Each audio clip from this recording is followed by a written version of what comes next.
independent dialogue on breastfeeding, where health and sustainable food systems begin.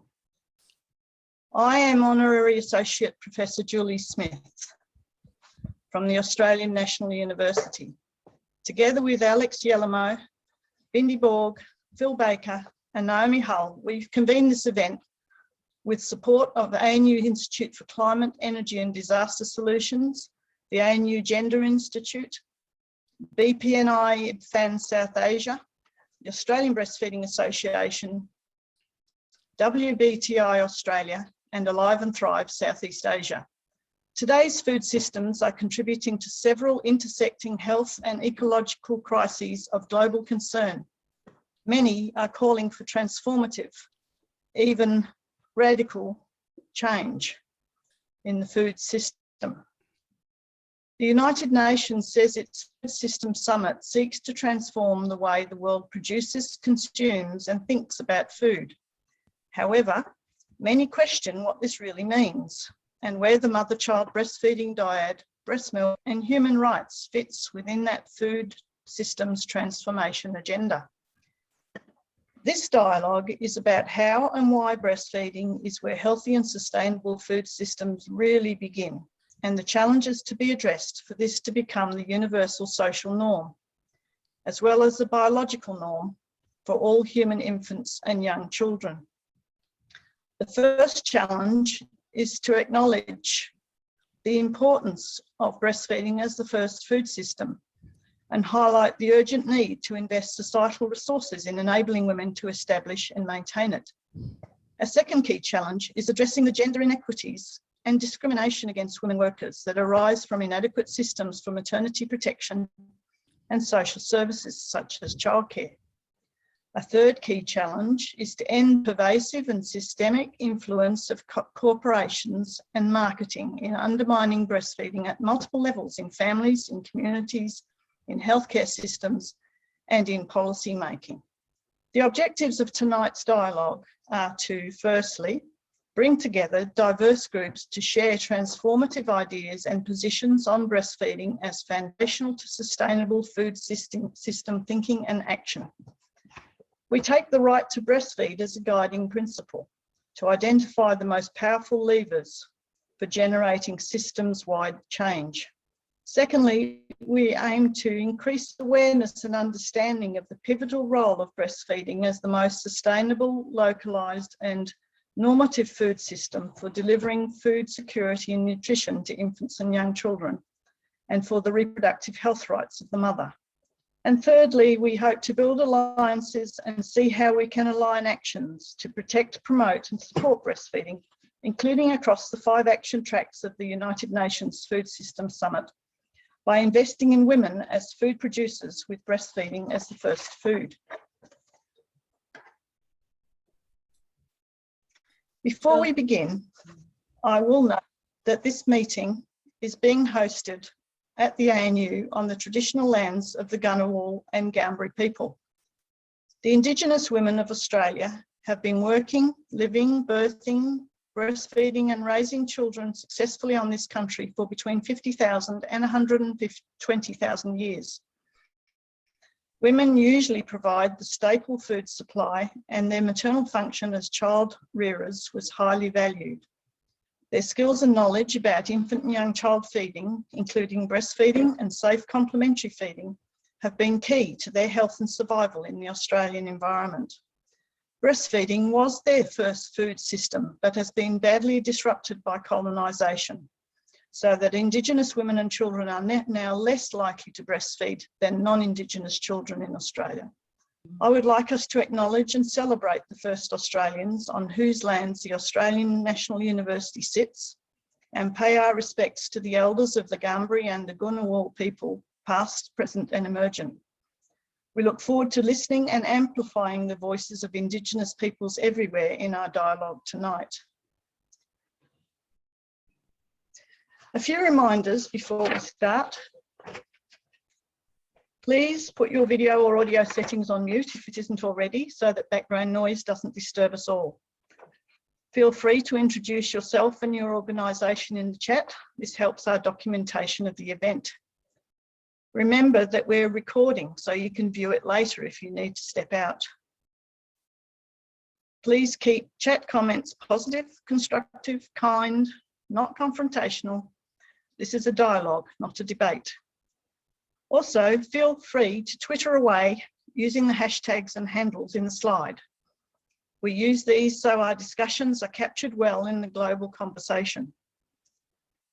Tonight we have a lineup of speakers with diverse expertise in breastfeeding and human rights, food systems and politics, the environment, economics and public health advocacy, who we hope will provide informed commentary to inspire our discussions. Our focus is on the changes needed to protect and support women and their children and their right to breastfeeding, and to ensure that the work of breastfeeding is visible, valued and resourced as the foundational food systems for humans.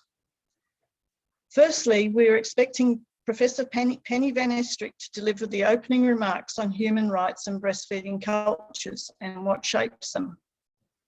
Then we will hear from Dr. Phil Baker introducing us to critical thinking, to thinking about breastfeeding as the first food system. After that, Dr. Arun Gupta will discuss the crucial importance of breastfeeding for environmental sustainability. Fourthly, I will talk about the global economic measurement systems that leave women and breastfeeding invisible, undervalued, and under-resourced everywhere.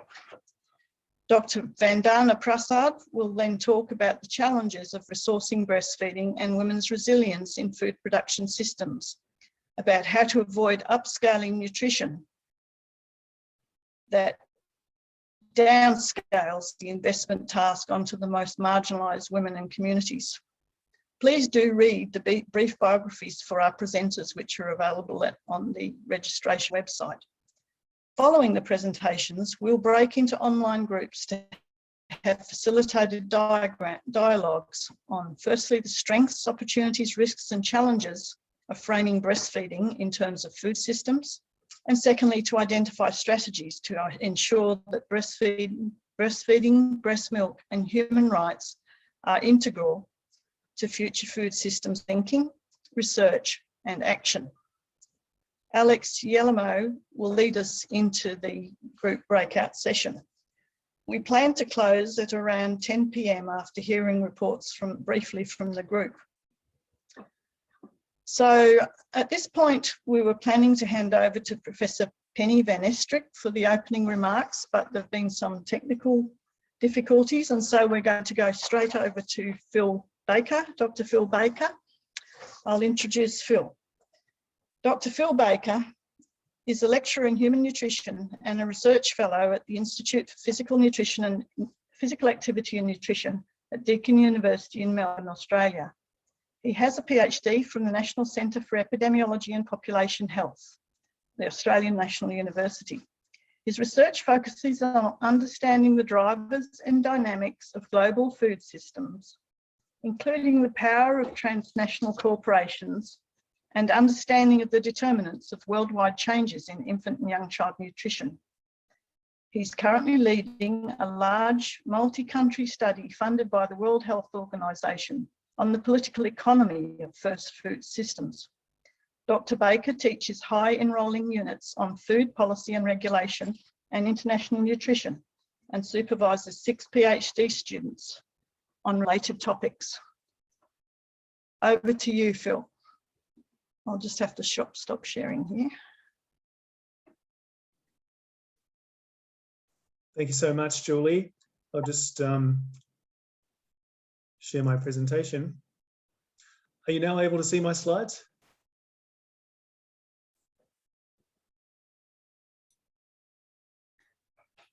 Yes, they're coming, Phil. Great, thank you so much. They're just not quite there yet. All right, okay, no problem. Well, I'll get started. Thank you so much for joining us all tonight for this, this talk on food systems and breastfeeding. My talk will give a broad overview of how breastfeeding and food systems interact and how we can think and talk about breastfeeding in terms of food systems. And in particular, how we can inform the food systems, what's called the food systems transformation agenda now underway. Right, food systems are now high on the world's agenda. Since 2016, at least 50 major international reports have been published on the topic of healthy and sustainable food systems. Although these reports differ in their recommendations, all of them agree on 2 points. First, that food systems are contributing to several intersecting health and environmental crises. And second, that transformative, and some even say radical food systems change is urgently needed. Major policy initiatives. Sorry, Phil. It says that you've started screen sharing, but your slides haven't appeared as yet. Okay. Have you selected the right Sorry. tab? Yeah, I believe so. Oh no, hold on. Says your screen sharing is paused. Hold on, I'll try and share it again. Thank you. That's strange. That's it. Beautiful. That's it, okay. Oh, we're having a lot of technical issues tonight. Sorry, everyone. So just to continue, major policy initiatives are now underway, among them the United Nations Food Systems Summit, which aims to transform the way the world produces and consumes food. And that's to be held later this month, including a proposed solution to form a global coalition for children's diets. Although given the strong critiques concerning corporate capture of the summit, the legitimacy of the outcomes documents, the resolutions that will be made, and indeed of what this global coalition will entail is being strongly questioned and still to be determined. Okay, so a sustainable food system is one that ensures food security and nutrition for all in such a way that the economic, social, and environmental bases to generate food security and nutrition of future generations is not compromised. This definition emphasizes the term future generations because it is for today's children and for those unborn children still to come, for whom this work on sustainable food systems is ultimately for. Yet surprisingly, most of the international reports mentioned earlier do not mention breastfeeding at all. And of those that do, most do so only briefly. So how can we think about infant and young child feeding in terms of food systems and a food systems transformation? How can we integrate thinking and action on breastfeeding within this agenda? Arguably, two important conceptual frameworks are the Enabling Environments for Breastfeeding framework from the Lancet 2016 Breastfeeding series and the Innocenti framework on food systems for children and adolescents from UNICEF. These frameworks are important because they help us to think about the determinants of infant and young child feeding in terms of systems and offer helpful terminology. Importantly, too often infant and young child feeding is framed as a matter of maternal choice and the responsibility of families alone. It is up to mothers to breastfeed or formula feeding is a failure. And this narrative, this blaming mothers, blaming parents, is deeply unhelpful and indeed harmful. However, food systems perspective clearly shows how many factors beyond the control of mothers and families can powerfully influence feeding decisions. From this perspective, it is the responsibility of all of us, governments, civil society groups, health professionals, employers, and us as organizations and individuals to support, promote, and protect breastfeeding. And for more insights on how breastfeeding integrates in the food systems agenda, I can refer you to this great policy brief by Leslie and colleagues, which you can access through a quick Google search. Drawing from these and other frameworks, we developed a first food systems framework. By naming the system, we hope to give much more visibility to the wider determinants of infant and young child feeding and to help sensitize the food systems agenda to breastfeeding in particular. We define first food systems as the food systems that provision foods for infants and young children aged 0 to 36 months and that structure feeding practices at the population level. We've used this framework to guide our recent papers, which consider these main 6 components of first food systems. This framework can help to guide our thinking on several key questions. For example, why did breastfeeding rates plummet in the mid to late 20th century, more so in some countries than in others? What's driving the global rise in breast milk substitution now underway, especially in the industrializing countries of East and Southeast Asia? And what explains the resurgence in breastfeeding we're now observing in some countries, but not in others? For example, the United States. As many of us now know, the answers to the first two questions include rising incomes, urbanization, the medicalization of pregnancy and birthing, the globalization of the baby food industry and its aggressive marketing practices, and the failure of government policies to promote, protect, and support breastfeeding in these new contexts. Any talk on first food systems must include at its center the mother-child breastfeeding diet. The diet is a highly sustainable food system in and of itself, and arguably the world's most remarkable. It represents an on-demand global food production system, and arguably the world's shortest food supply chain, with unparalleled food safety. It delivers optimal nutrition and immunological factors and protection, with its composition changing from feed to feed, day to day, responding to the child's evolving developmental needs. It is a crucial food source, especially in low and middle income countries, as Julie will talk about later on. Breast milk is literally packaged with love, given that breastfeeding fosters mother-child bonding and reduces stress for both. It is also a highly sustainable food system, requiring only small amounts of additional food for the mother. Despite these remarkable benefits, less than half of the babies born today meet the WHO recommendations of initiating breastfeeding within the first hour of birth, breastfeeding exclusively for 6 months, and continuing to breastfeed for up to 2 years of age or beyond. This is a failure of first food systems. In contrast, global markets for commercial milk formulas are booming.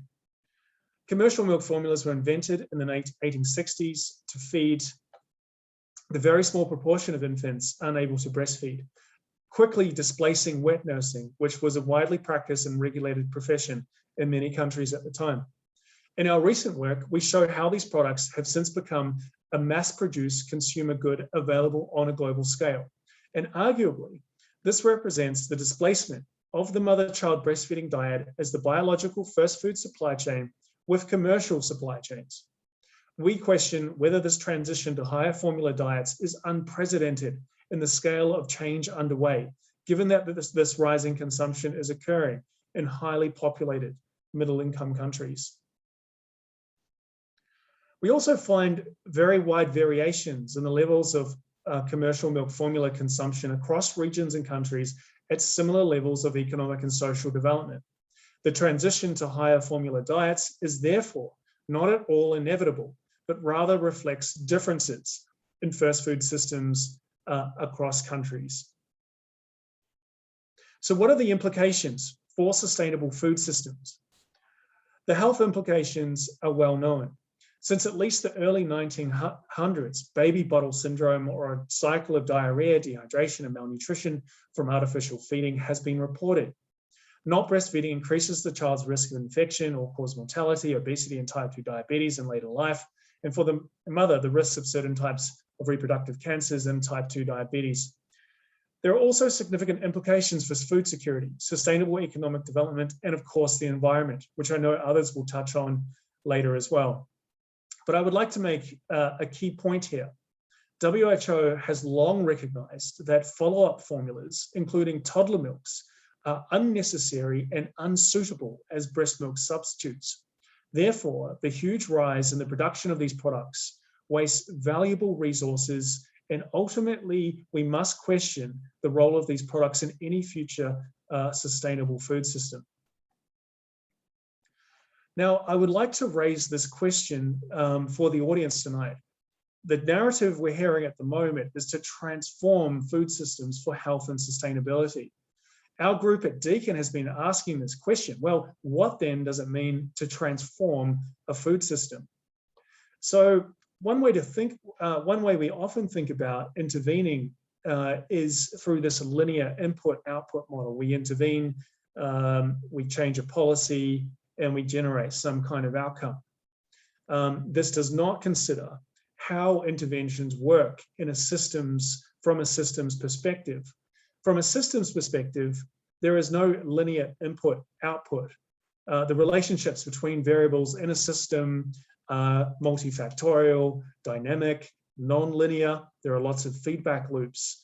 And just to illustrate this point, we all probably know well the example of when a country implements a law to protect breastfeeding by implementing the International Code of Marketing of Breast Milk Substitutes, and the industry markets around that law.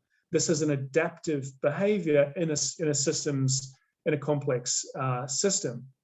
The shift towards more aggressively marketing follow-up formulas and toddler milks, for example, as a response to the regulation of infant formulas, is an example of an adaptation by the industry within a complex adaptive system.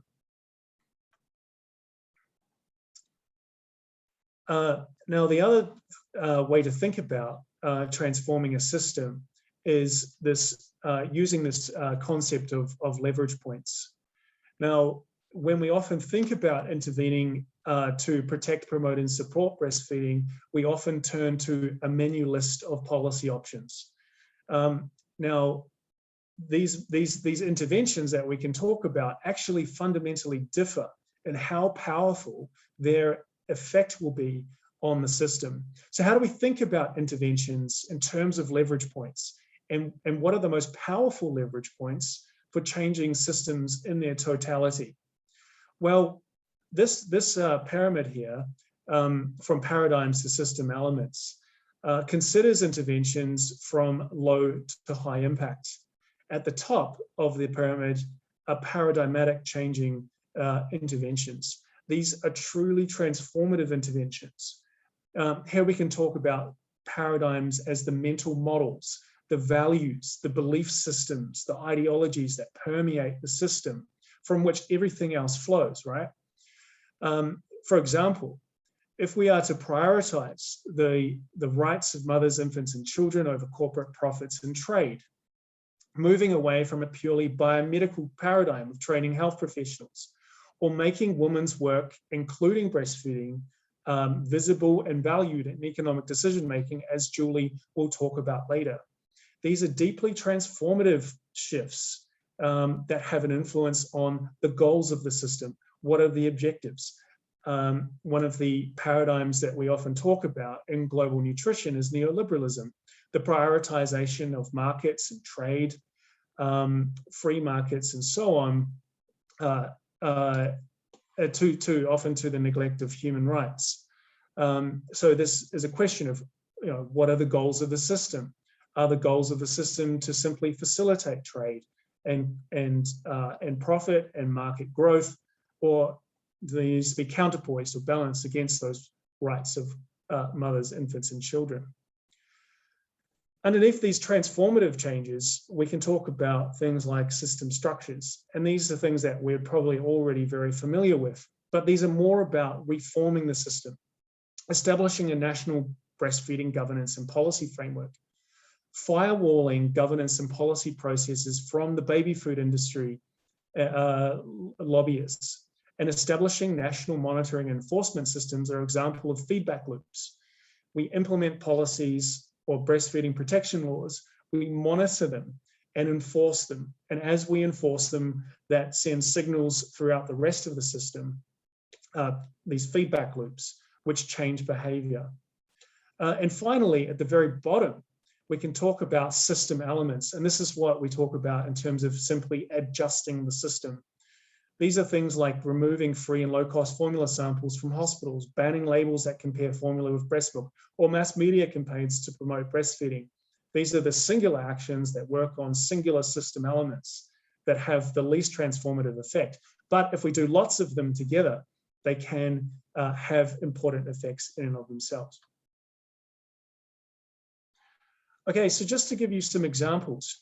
Now, in terms of first food environments, we talk extensively in our papers about the crucial role of health systems. And this is where breastfeeding, the breastfeeding diet often begins, but is too often broken. First food environments are the context in which mothers and caregivers make feeding decisions. And hospital maternity wards, birthing centres and other clinical settings can support or seriously undermine and too often break the mother-child breastfeeding diet. Multiple studies report breastfeeding, knowledge and skills deficits among healthcare professionals, limited consideration in medical curricula, and apathy in hospital settings. And this is something that baby food companies have capitalized on by providing medical education directly. Health systems are also a key marketing channel for the companies, as we all know.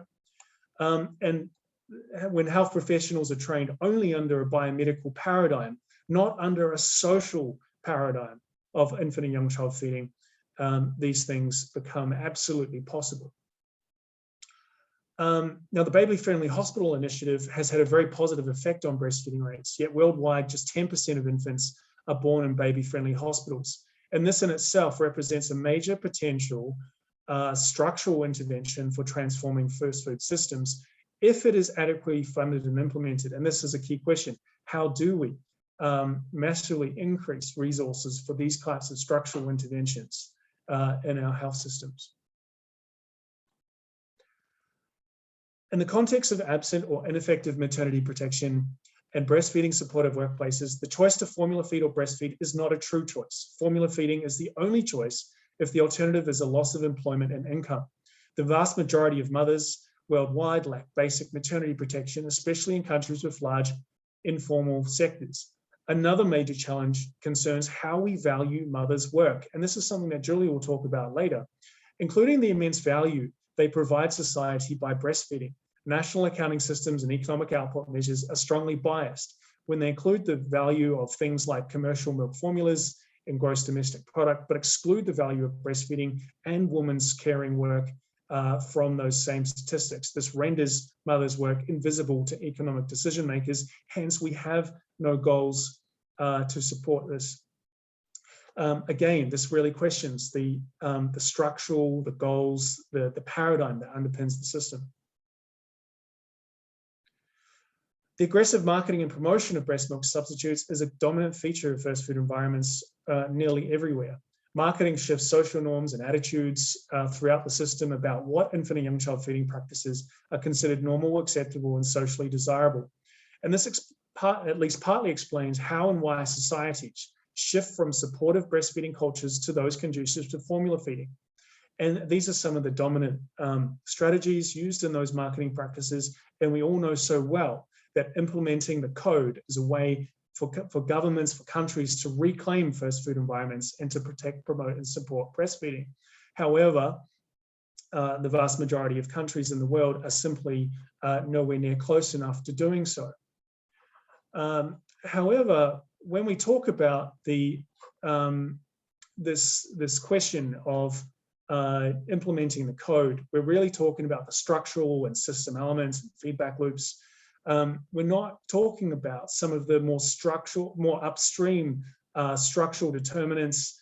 We're not talking about how the global system of trade prioritizes commercial milk formulas over breastfeeding. In our recent paper, we show how commercial milk formula markets have recently become hyper-globalized.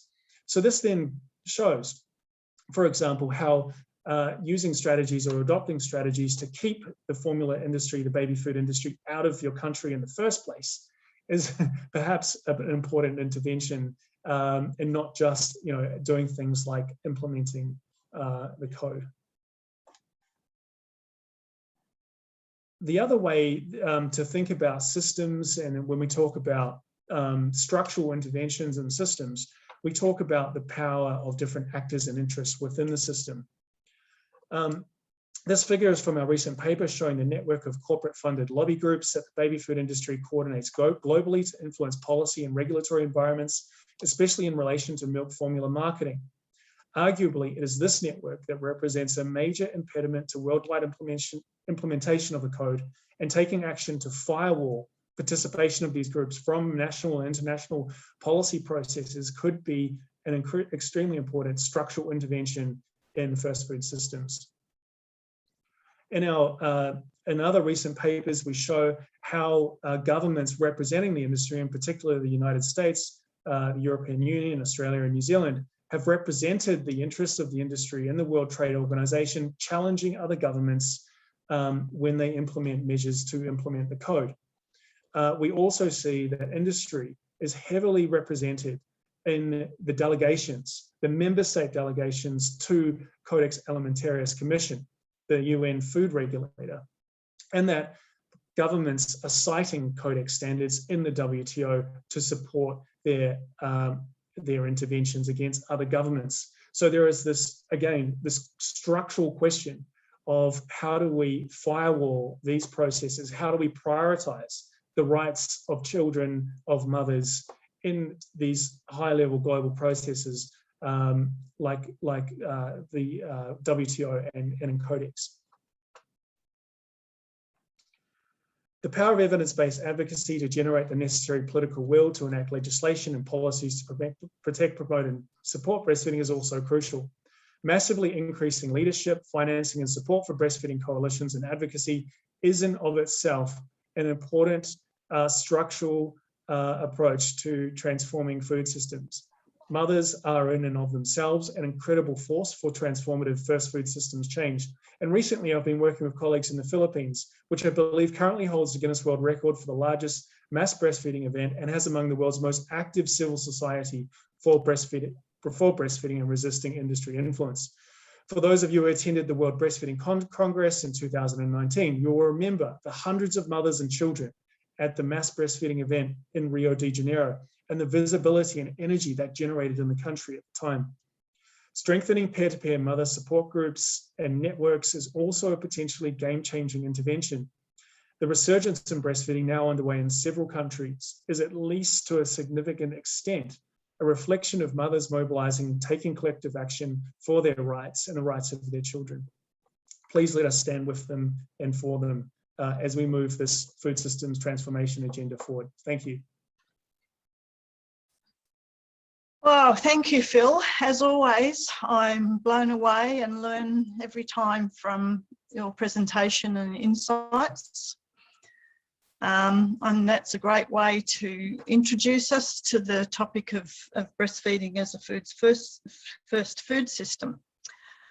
So we're next going to move to Dr. Arun Gupta, but while the slides are changing over, could I ask people to use the Google form link in the chat to complete the attendance details? This is part of the process that we require to document the event. So if you could pop into the link, use the Google form link in the chat to add your contact details, we'd really appreciate that. So now over to Dr. Arun Gupta. Dr. Gupta is a paediatrician in public service who founded the Breastfeeding Promotion Network of India, BPNI, in 1991. Over nearly 30 years, BPNI has played a key role in strengthening national policies to promote, protect, and support breastfeeding. And this has led to almost negligible growth of breast milk substitutes in India.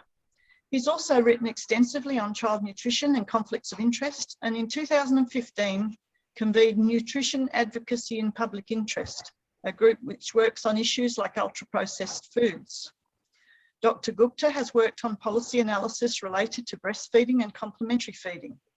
Part of this work involved conceptualising and creating IBFAN's World Breastfeeding Trends Initiative, the WBTI, a breakthrough tool to bring together key government, academic and NGOs to identify gaps and generate action. And this created a unique web repository of policy and programs. Dr. Arun's strong belief in the legal frameworks to protect public health has made significant impact in countries. He coordinates BPNI and the South Asia part of the International Baby Food Action Network, IBFAN, which is a 1998 Right Livelihood Award recipient. And in 2001, Dr. Gupta was named a Fellow of the Indian Academy of Pediatrics. He's currently a member of the World Health Organization's Global Development Group for guidelines on complementary feeding. I'm very, very pleased that tonight we can hear from Dr. Gupta on the issues around breastfeeding and environmental sustainability. Over to you, Arun. Thanks a lot. In case you can see my slides. Yeah. Very Can you well, see? thank All right. Thanks a lot, Julie, for your kind introduction as well as the introducing the subject. I'll quickly move on to the what I'm going to talk in next 15 minutes is about what BPNI and ICFUN do, and then the risks of formula feeding and why there is a silence on it, which you highlighted some time back, and then how formula proves to be a disaster for the environment and vis-a-vis comparing with breastfeeding protection, and what is this current state of protection of breastfeeding and promotion of breastfeeding vis-a-vis policy and programs, what we can do about it. So very quickly onto the role of ICFUN, and many of you might be aware of, but for those who are not, ICFUN was born in 1979 from 6 individuals to now grown into over 160 countries, several more than 250 groups. And the major work of ICFUN is centered around the International Code of Marketing of Breast Milk Substitutes and conflicts of interest. BPNI, being the South Asia Regional Office, does contribute to this work in this small region, which is South Asia. The WBTI, as Julie has already mentioned, is one of the BPNI's key contribution in the past decade, and we continue to work on it. And in 2016, we took on the lead to study the carbon footprints of formula. So that's what I'm going to be talking about today, how it proves to be a disaster when we use formula.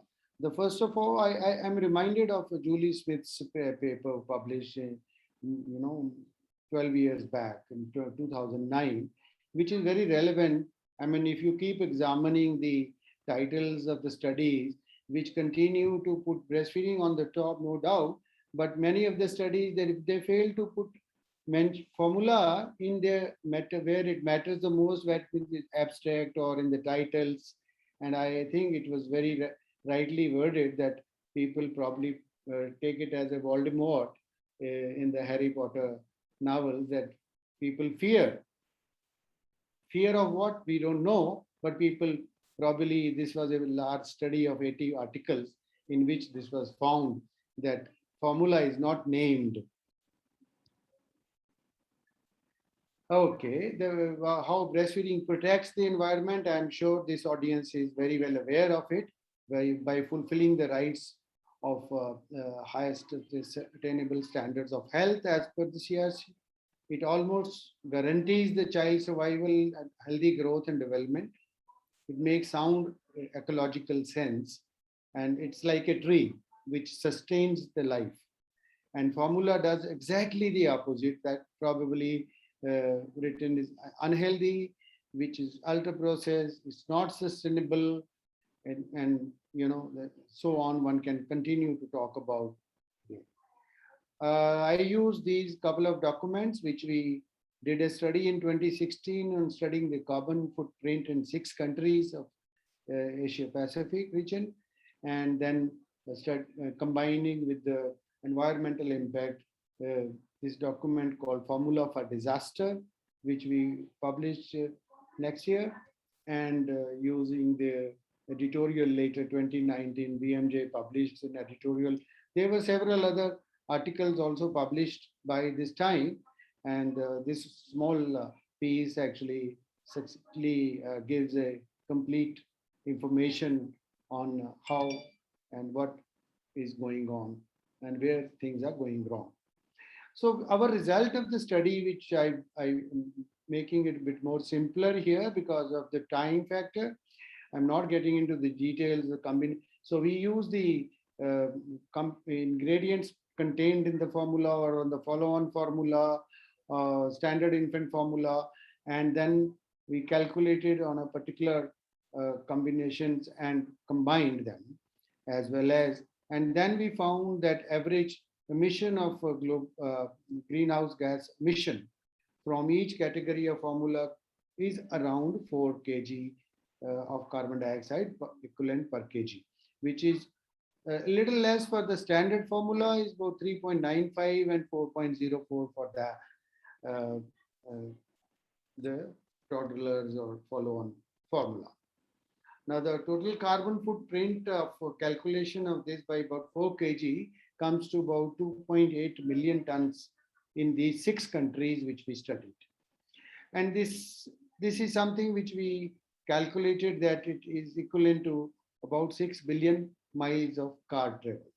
So that's quite significant and contributes to the carbon footprint as well as the health risks which are attached to it, which most of us are aware. So that's why it assumes a lot of importance in terms of putting it down into the first food system, that we are able to, that breastfeeding is sustainable. Now adding on this, how it pollutes the environment in the planet. This was another study which calculated that this about 550 million cans of formula are added to the planet every year, which includes 86,000 tons of the metal and 364,000 tons of paper. And one can imagine that how it pollutes our planet. While breastfeeding is a zero waste, it doesn't use plastic, metal, fluid. I will not get into the detail. The calculation which we did not include the transportation and other things at the production level. It's at the point of sale that whatever is sold from that point. So in a way, you will find that when you calculate fully, that it will much exceed what we are saying about 4 kg. Now coming to the water footprint. Now this was another finding while we were studying, that we got hold of these studies which were actually calculating the water footprint of the cow's milk, and it came down to 940 liter per kg. So, and then we found that 1 kilogram of this cow's milk produces about 200 grams of milk powder. Based on that, we calculated the water footprint of the milk powder alone is about 4,700 liters per kilogram. So now you can add on these 3 things all together and then see how environment friendly breastfeeding is and how environment unfriendly or even damaging or whatever synonyms we can use for it, the formula is, and contributes to the non-sustainability of this work. Now very quickly on to what is the current state. In spite of all this, I'm into the breastfeeding work for last 40 years, and we have been following this work in India and other countries around. But it's only for past 1 decade when it started World Breastfeeding Trends Initiative, we started getting more information on the state of policy and programs in the country, which was not being studied earlier. We used to have data on breastfeeding practice, but not on the policy and programs. Oh, so sorry, just jumped. Yeah, so here, this is an average of, we published this paper on 84 countries. Last year it was published, and these 10 programs and policies which we measure, and this is on a scale of 10 and color coded in terms of the red is the worst, followed by yellow, and then followed by blue, and the last one is green in order of performance, that from worst to the good. So now you see in this that most of the indicators like monitoring and evaluation, HIV, information, community outreach, maternity protection code, BFHI, and national policy and funding, they are in yellow zone of this, which is like an average. So you don't expect more than an average out of this in terms of where we are heading towards breastfeeding support. And the worst indicator we always find in last 10 years in the countries is the infant feeding during emergencies, very, very few countries invest in this work. Now we calculated, now we have 98 countries on our web repository. And then we found how many countries, actually by countries, you see, only 2 countries have been able to get into green color in last 2 years, that too, Sri Lanka and Bangladesh. So, and 3 countries are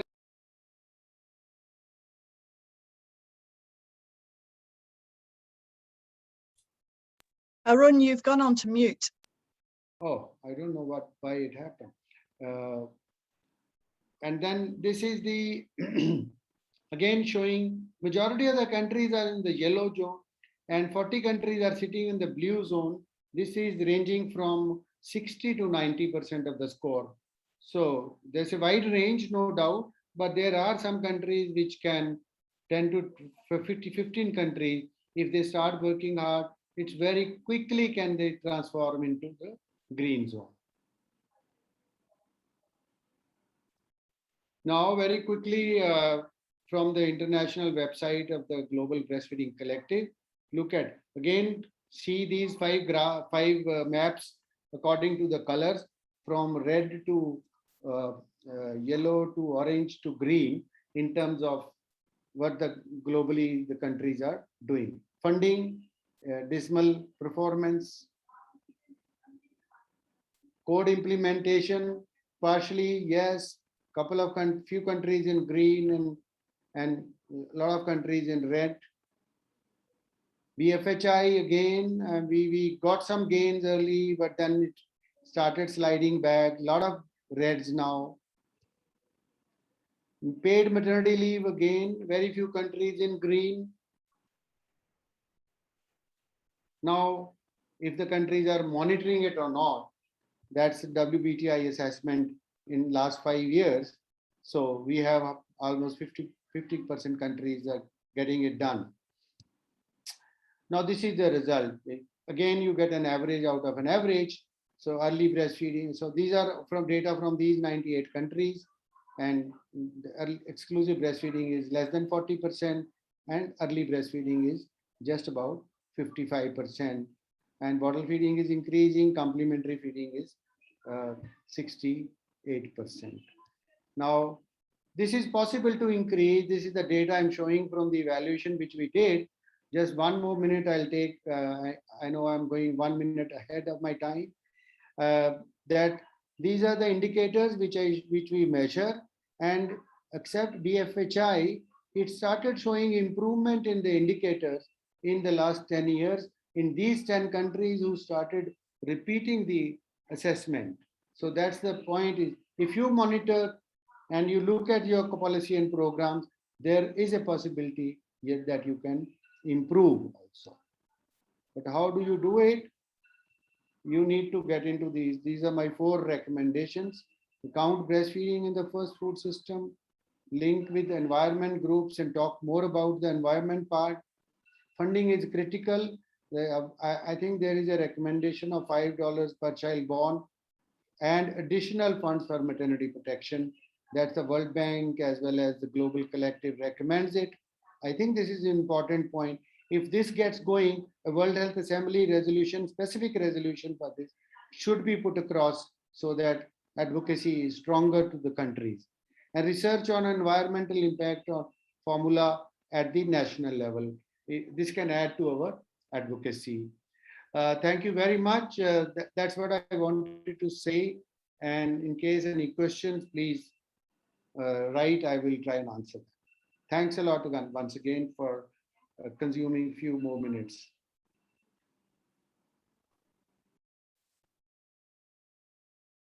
So thank you, Arun. That is an amazing summary of a very large topic. And the area of the environmental impacts of formula and not breastfeeding is really at the cutting edge of the sort of issues that we're dealing with in the food system. Something like 30% of global greenhouse gases are produced by the food system. And so breastfeeding is an important element of a functioning, sustainable food system. for infants and young children. So I think we are now up to my presentation, and I think Naomi is going to introduce me while I load up my screen. Sure thing. And before I do so, I would just like to remind everyone again that we really need you to fill in the attendance record, which is via a Google Doc, which I'm just popping into the chat now. We really need everyone to fill that in for us. Thanks. So yes, I'm going to introduce Dr. Julie Smith to you now, who is an Australian Research Council Fellow and Honorary Associate Professor at the Research School of Population Health at the Australian National University. And she's also a Fellow of the Tax and Transfer Policy Institute at ANU Crawford School of Public Policy. Julie is co-founder of WBTI in Australia and a former director of the Australian Breastfeeding Association. So welcome, Julie, and thanks very much on all your work getting this event up and running, and we're looking forward to your presentation. Thank you. Thank you, Naomi. So my presentation is about breastfeeding economics and lost milk, making the work of breastfeeding visible and valued in food systems. So the world's food system is failing us, and especially our children. It's failing to deliver on human rights. It's failing to deliver for the planet's ecological systems. Part of the reason is that our global systems for measuring the food system reflect misguided and outdated principles and values about what is important and economically valuable. I'm going to talk about the international system which governs economic measurement, which sets rules for defining GDP, gross domestic product. This system for defining what's economically valuable decides what is prioritised by governments and international agencies like the United Nations. This system also shapes incentives and influences what's rewarded and profitable and what is not. So firstly, I'll touch on what I call breastfeeding economics. Then I'll talk about how economic progress and food production is measured internationally. I will show why it's important to count breastfeeding in those food statistics. And I'll show that when breastfeeding reduces, this system counts it as economic progress because formula sales increase, and these are counted in the system. I will show that the lost food production is large when breastfeeding declines, but the loss of this milk is invisible. I will argue that this system should be challenged as discriminatory and unhelpful to achieving a healthy and sustainable food system. And I'll conclude that until this is fixed, international agencies and regulatory systems will not be working for the people, but instead for global corporations. And they will not have the trust or credibility that comes from being accountable to the people. What and how we value food production and the economy must change to achieve healthy and sustainable food systems, starting with breastfeeding. Of course, human beings are mammals. Milk helps build a highly adaptive immune system in human babies. Breastfeeding is the first inoculation against disease. Breastfeeding and human milk is uniquely suitable for the human species. When women and children are not enabled to breastfeed sufficiently, there are profound effects for human health and cognition, as well as for food security and nutrition.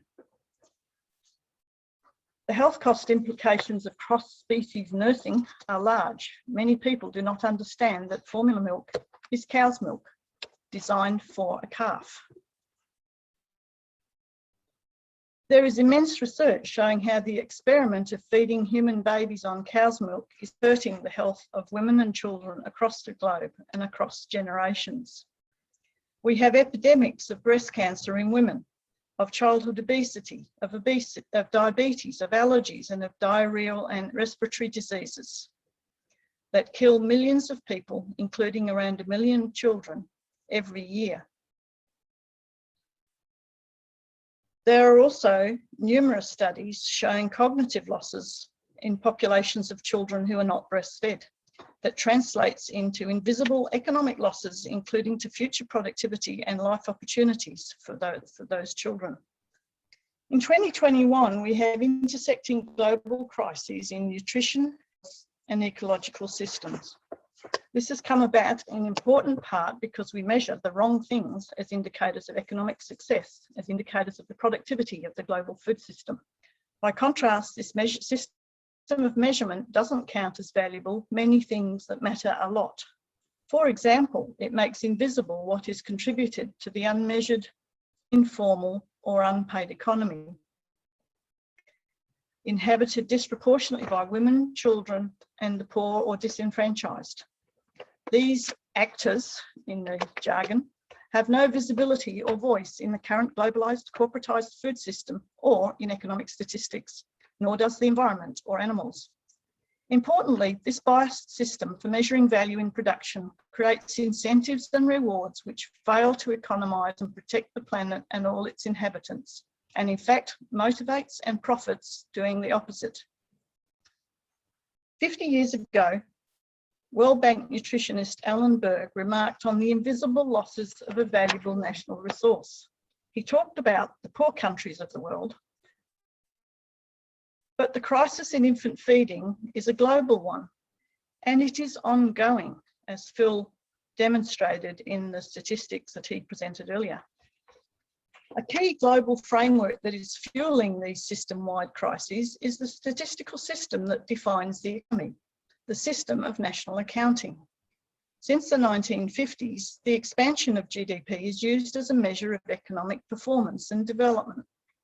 The SNA system for defining GDP has been famously described by feminist economist Marilyn Waring as applied patriarchy. In essence, it uses the total of monetary transactions to calculate the net value added to the productive economy.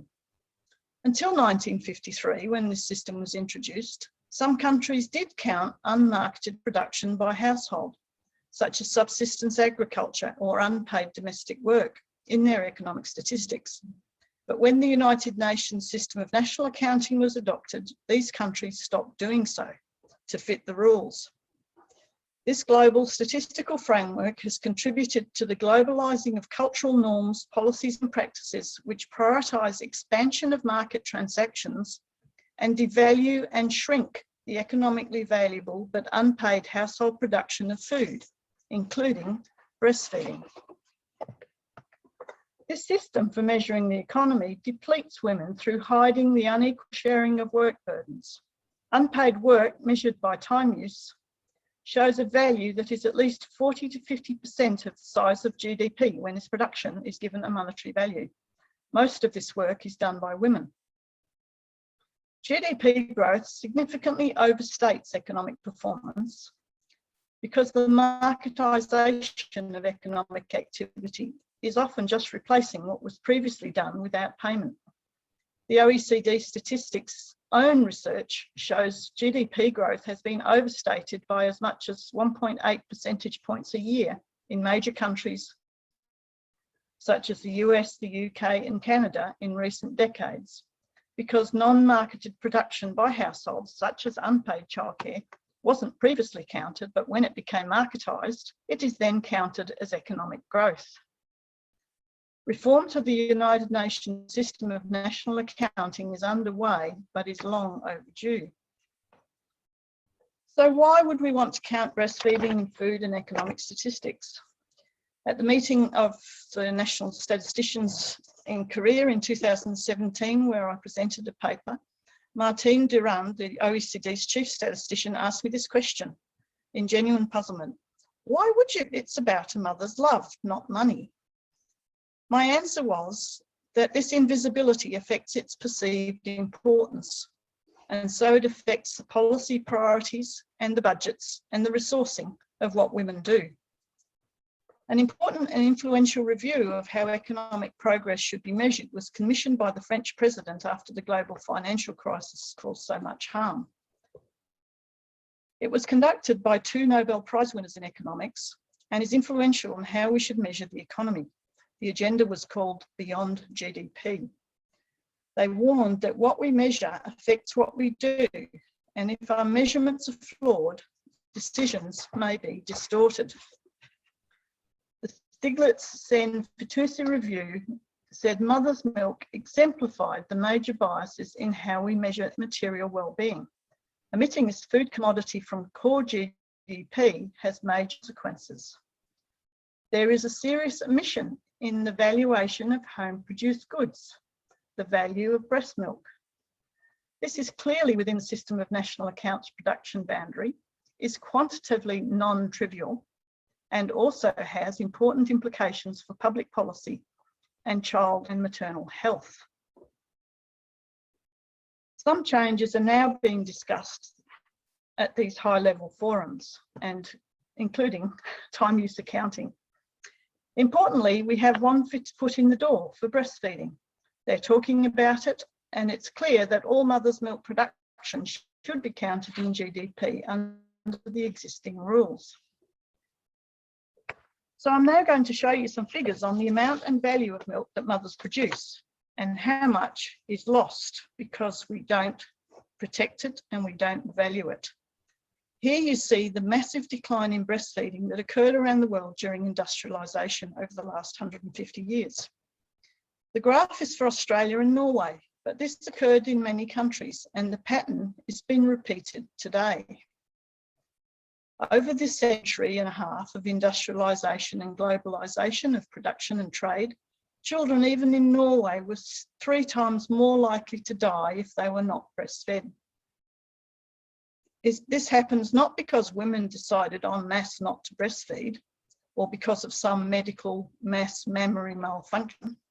It was and is a problem of aggressive mass marketing, which normalised milk formula feeding, including through marketing to health workers and through the health system. It also happens because women everywhere are invisibly overburdened with paid and unpaid work responsibilities, and governments have failed to address the discrimination and lack of support women experience if they breastfeed their babies.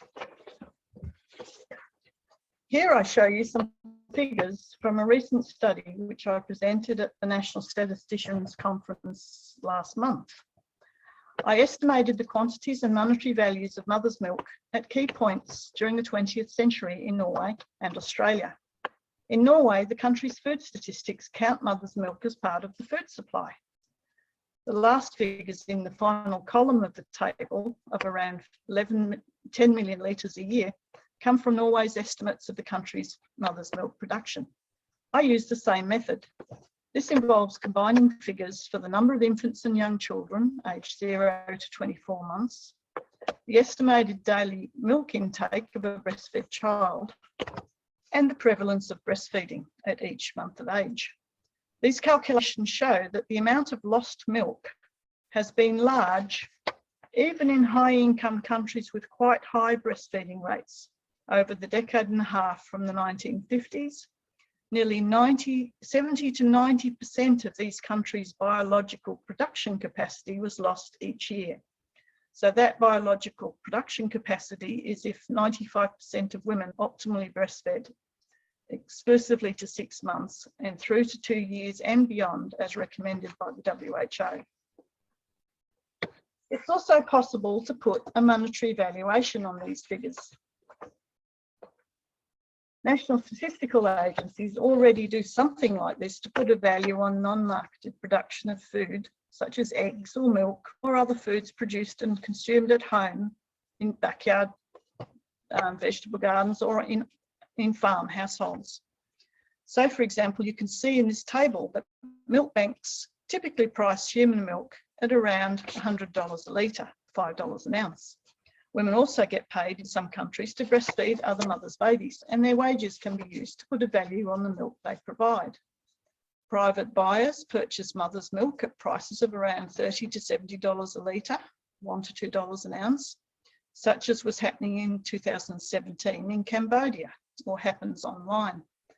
National accountants use these pricing methods all the time to calculate the values of non-market production, but they don't do it for mother's milk.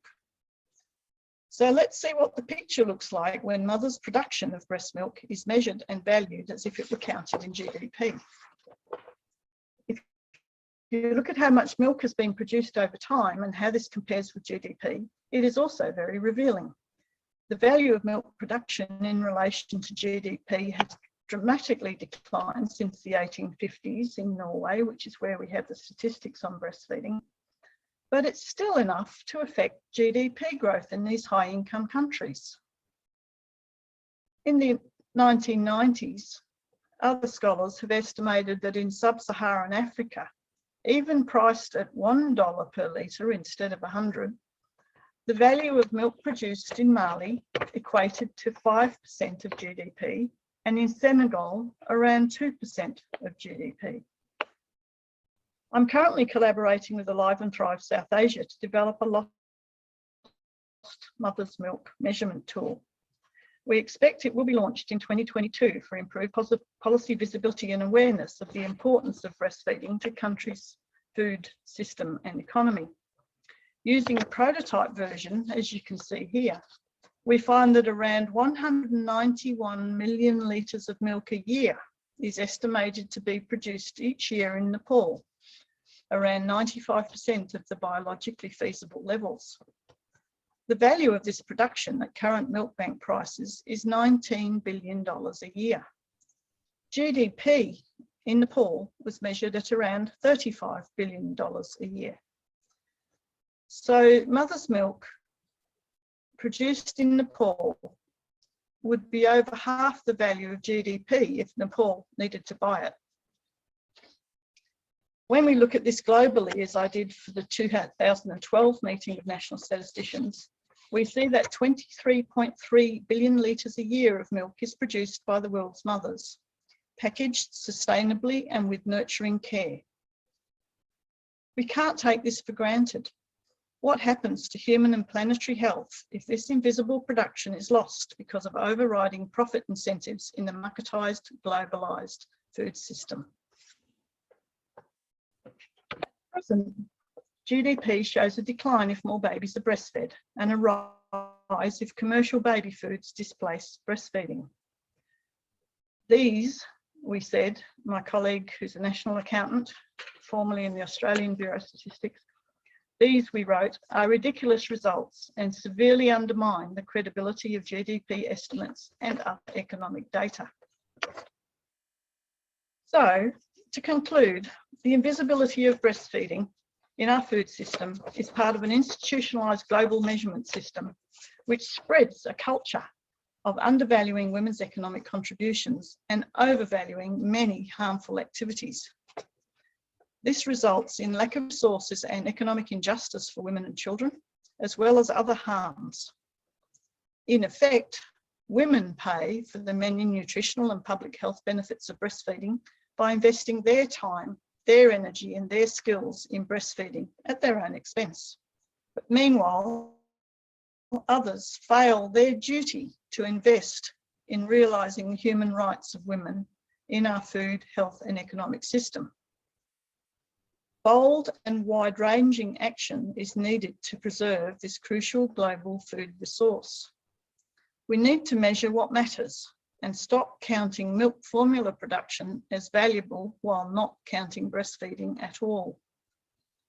Until our national and global agencies and institutions recognise that they're responsible for a global economic and trade system that protects and embeds such madness, people will have no confidence that the United Nations and its agencies, like the FAO, WHO, Codex, the WTO, the IMF, the World Bank, they will have no confidence that they're there for the people rather than for powerful global and national corporations.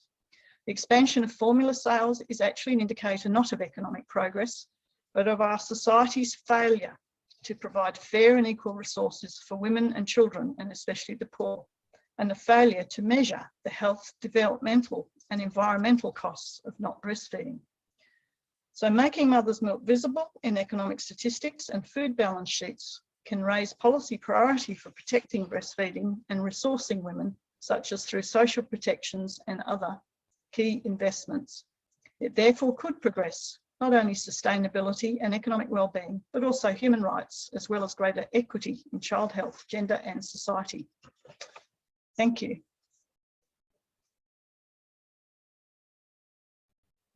So, We are now moving on to our next speaker, which is Vandana Prasad, and I will give you an introduction to her. Dr. Vandana Prasad is a community paediatrician and a public health professional and has been engaged with the social sector for over 25 years. Her main experience and expertise is in the area of malnutrition, health system strengthening and child rights, and she has many publications on these issues to her credit.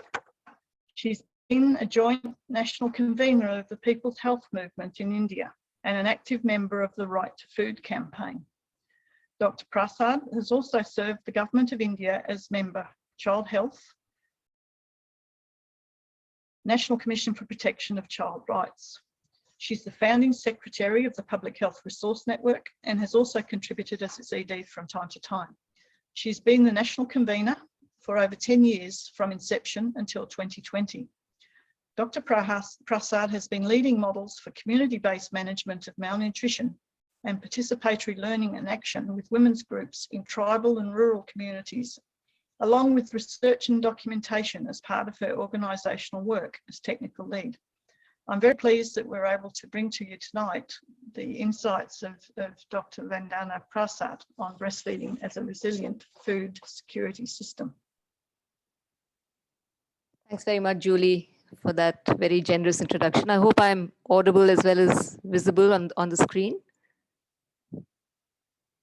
Yes, we hear you well and we see your Yes, slides. right. Wonderful, thank you.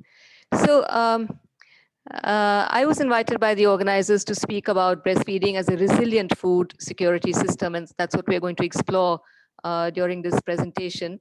It's obviously going to draw a fair amount from previous speakers and the main points that they have been making with respect to how resilient this system is and what really it would take to make it resilient.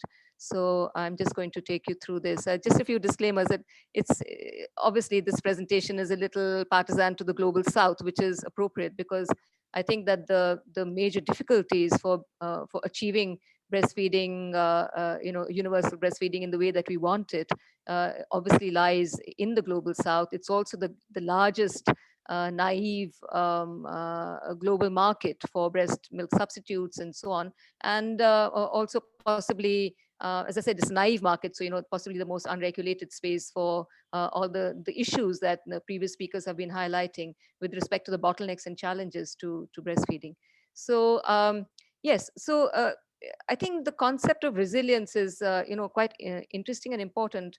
And it really flows from what Julie has been talking about and others before, including Arun Gupta, that basically it really harkens to the ability to recover from, adjust easily to misfortunes or change. And so, it kind of derived from environmental and ecological concerns of climate change and so on, emergencies. And Arun Gupta referred to the fact that breastfeeding during emergencies is clearly a really huge challenge even now. And it offered a kind of a counterpoint to this globalized world that Philip and Julie and others were referring to, where the entire drive is for consumption. And, the assumption that nature is going to continue to kind of resource that consumption endlessly.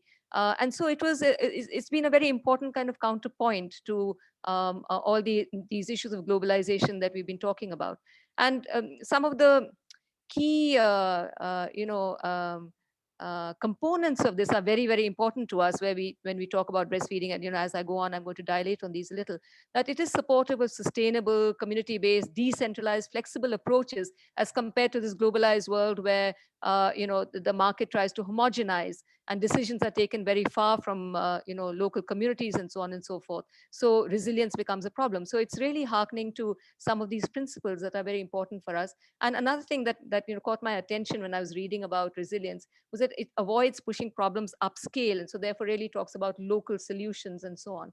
Now, so now in this context, is breastfeeding a resilient food system? Clearly it is, because it is wholly community-based. This dyad that we've been talking about of the mother and child, they're both community members, so it's wholly community-based.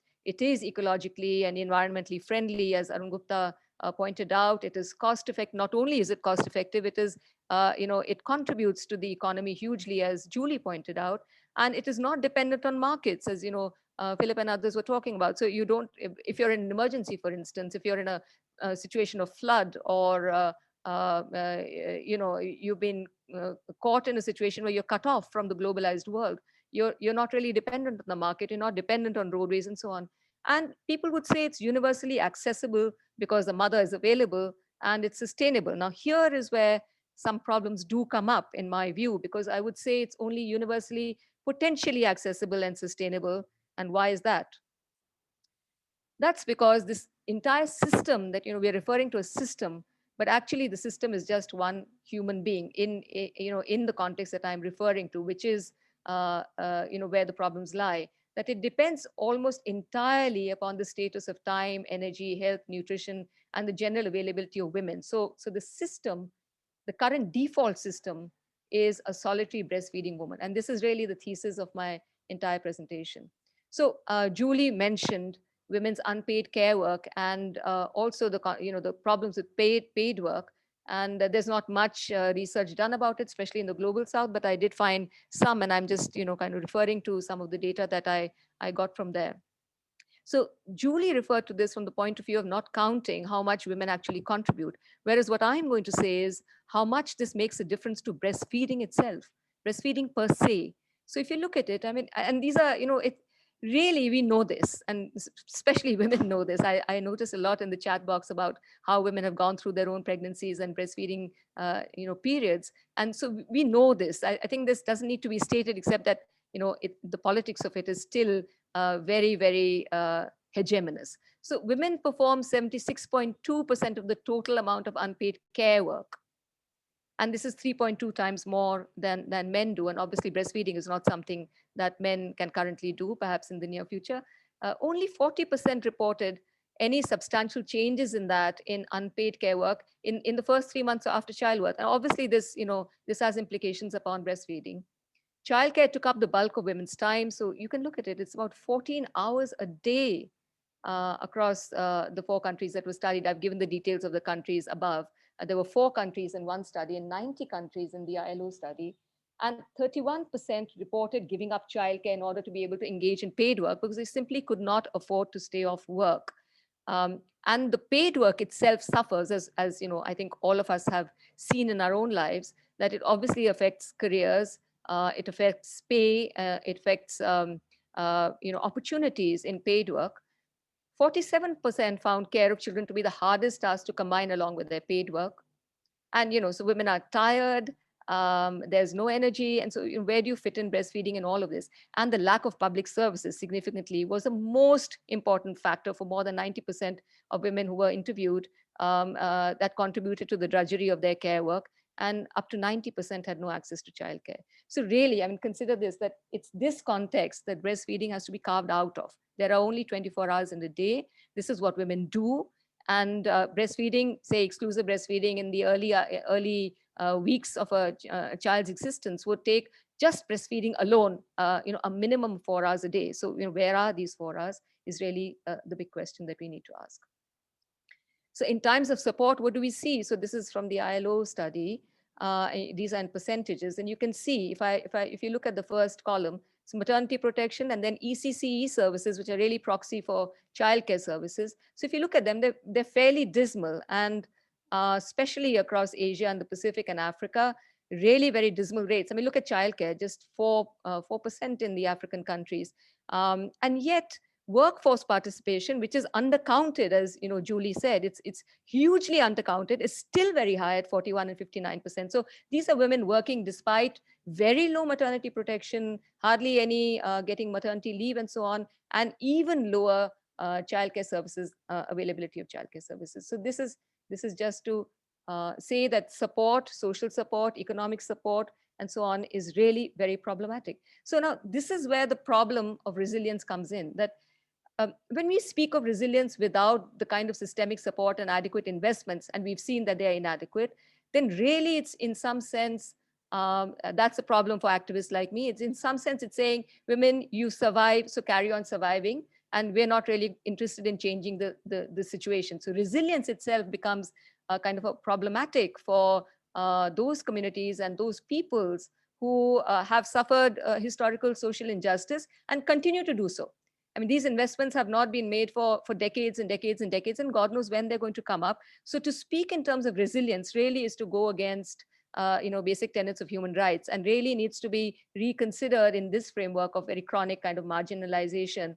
And I would say that avoiding pushing solutions upscale should not be at the cost of pushing investments downscale. So you're expecting women to be paying, and who are these women? The poorest of the poor, who are getting the least social security and so on. They're the ones who are going to be paying to continue to do this in the name of resilience. So this is the problem with resilience, and this really basically my basic kind of thesis. So now just two very quick kind of snapshots of how it translates this whole business of this food system in two case studies, which are quite important, because the first being the management of severe acute malnutrition, which has really occupied the nutritional world for so long. SAM management has been very important. It's a huge cause of child mortality and so on and so forth. So what happens to breastfeeding in this system? So essentially what we've been seeing and what we've been fighting against is that it's a complete medicalization of a predominantly socioeconomic problem, and with no recognition of breastfeeding as a potential solution and as a preventative. So there's no investment in childcare. There's no investment in maternity entitlements under the name of management of malnutrition. It's considered that that is something that should come under labor rights, and labor rights, we're not getting it. In health and nutrition rights, it's not being considered. So basically, it's not happening. The failure to recognize breast milk as a critical source of protein. I mean, you looked at it as as a source of many things, including GDP, but here it's simply a source of protein for children who don't get any food diversity whatsoever. We have less than 10% of our children get adequate diversity of food in our country. So it's not counted at all. I think the prevention of child illnesses and the consequent mortality in SAM and the role of breastfeeding preventing that has not been counted either. And what we're really going towards is these magic bullet solutions, which again reinforce processed foods and so on, and displace breast milk, as others have referred to. So RUTF is a typical example of that. Now, in the context of the COVID-19 pandemic, because as I said, the whole notion of resilience really derived from emergencies, and emergencies remain, I mean, there's a chronic problem with breastfeeding in these contexts, and then emergencies further, of course, exacerbate that. So now what has happened in the COVID-19 pandemic also illustrates this point that I've been trying to make. So this is well understood by experts on COVID-19, who said that there are negative social, economic, corporate, and health system forces affecting women's decision to breastfeed in the COVID-19 pandemic, and that these should be considered. But were they?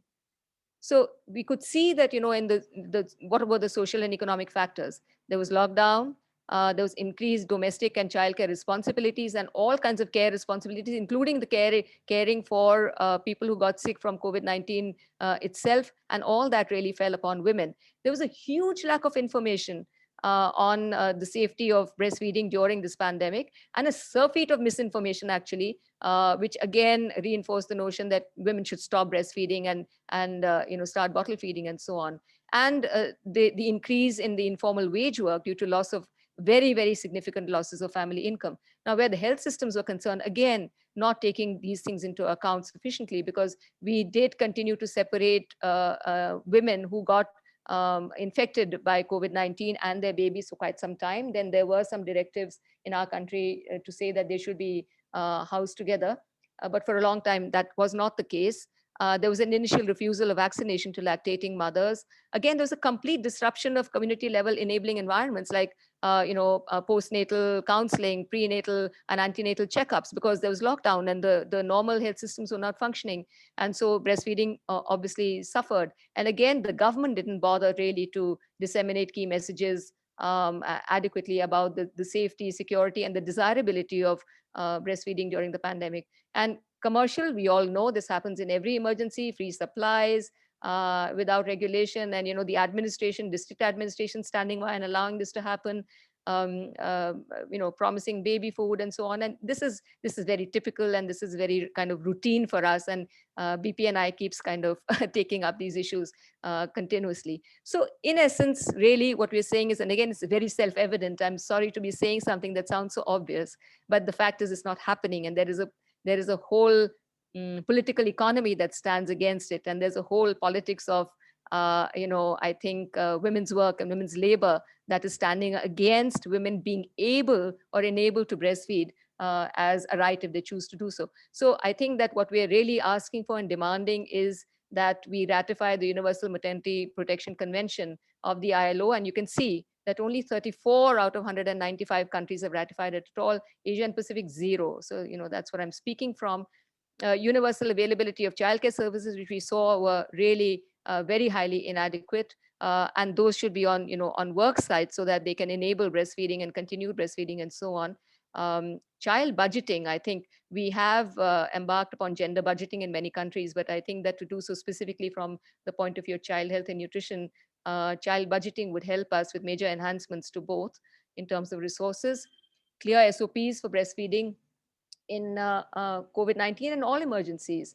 We have examined, and Arun Gupta referred to it, in all WBTI processes, we've examined whether documents and protocols during emergencies refer to breastfeeding adequately, and they simply do not. And so this needs to happen. Of course, clear instructions to administrators and monitoring for conflicts of interest in policy making on nutrition, as well as BMS companies not being permitted to just freely distribute all these materials in the name of emergencies.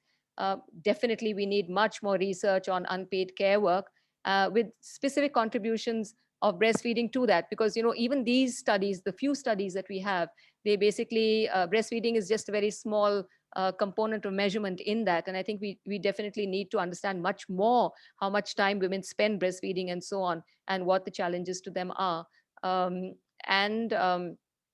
We also need better studies on specific nutritional emergencies such as severe acute malnutrition to kind of enumerate the contribution of breastfeeding to the management of SAM in terms of protein sufficiency and so on. And who's going to make the change that all of us have been talking about? Because I think a lot of this is fairly well understood. So who's going to make this change? And I really think that it's going to be women's movements who are going to be doing this, because women have rights as workers. Women have aspirations as workers. I think there's been a very, very poor kind of acknowledgement of women's role as workers in all ways. I mean, not only as people bringing up children, but as workers in general who demand and require, as part of their rights as workers, support for childcare, which is a societal task.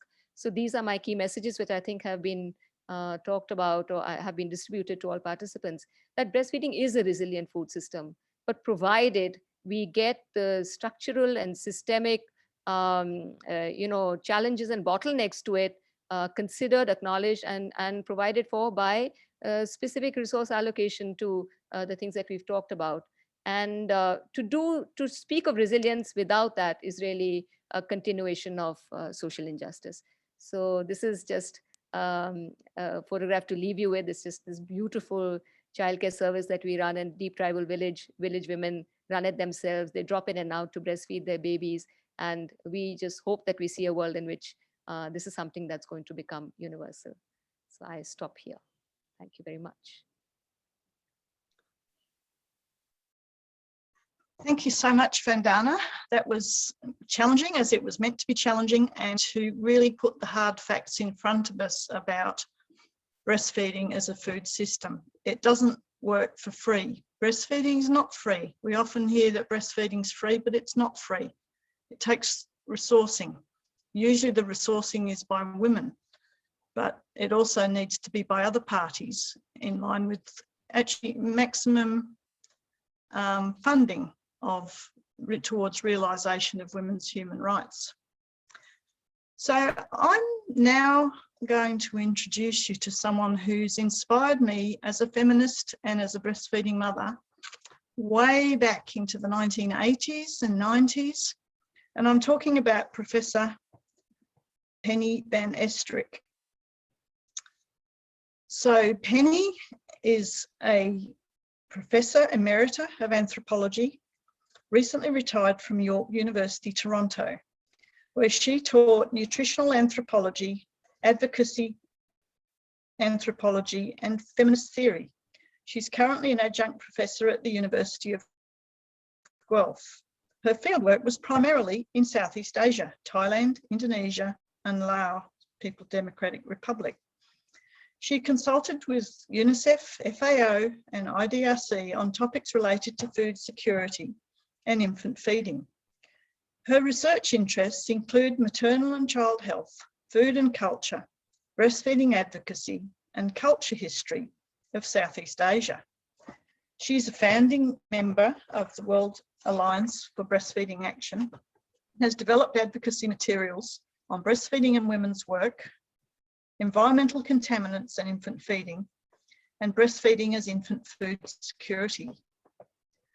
Her many books include The Dance of Nurture, Negotiating Infant Feeding, together with Richard O'Connor, Beyond the Breast Bottle Controversy, which is one of the books I cut my teeth on, Food Culture in Southeast Asia, and Food and Culture, a Reader, in addition to academic and advocacy articles on infant taste socialisation, food as a human right, and green feeding. Penny is the bottle-fed mother of a breastfed daughter. I'm so delighted that we could have Penny here tonight. I really appreciate that she's made herself available at this quite difficult time of day, and also amidst some difficulties for her personally. So thank you, Penny. Over to you. You have the floor, and I see your slides already on the screen. So over to you.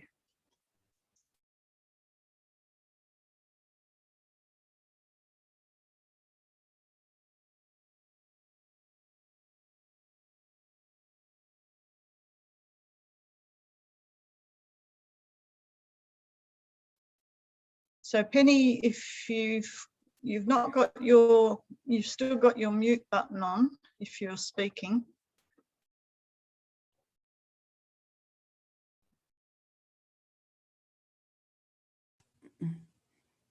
Vote now.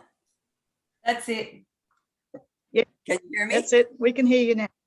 Oh, thank you so much Wonderful. for the lovely introduction. And it's my great privilege to try and pull a few things together from these wonderful presentations. The issues are very close to my heart personally and academically. So it's wonderful to be here. And I think all the speakers have really stressed some common assumptions that we hear through all the talks. And that is that breastfeeding provides food security and food safety for infants, but it's usually missing from policy discussions. And I used to think that this was just because it wasn't produced agriculturally or industrially, but I think that's too simple an explanation, as we're hearing from some of our speakers. And second, I think everyone recognized and stressed that hunger, malnutrition, and food insecurity are not new problems, but they're widespread, persistent, and problems that are difficult to address. And we often call these wicked problems. And we know that the systems to solve wicked problems are simply failing.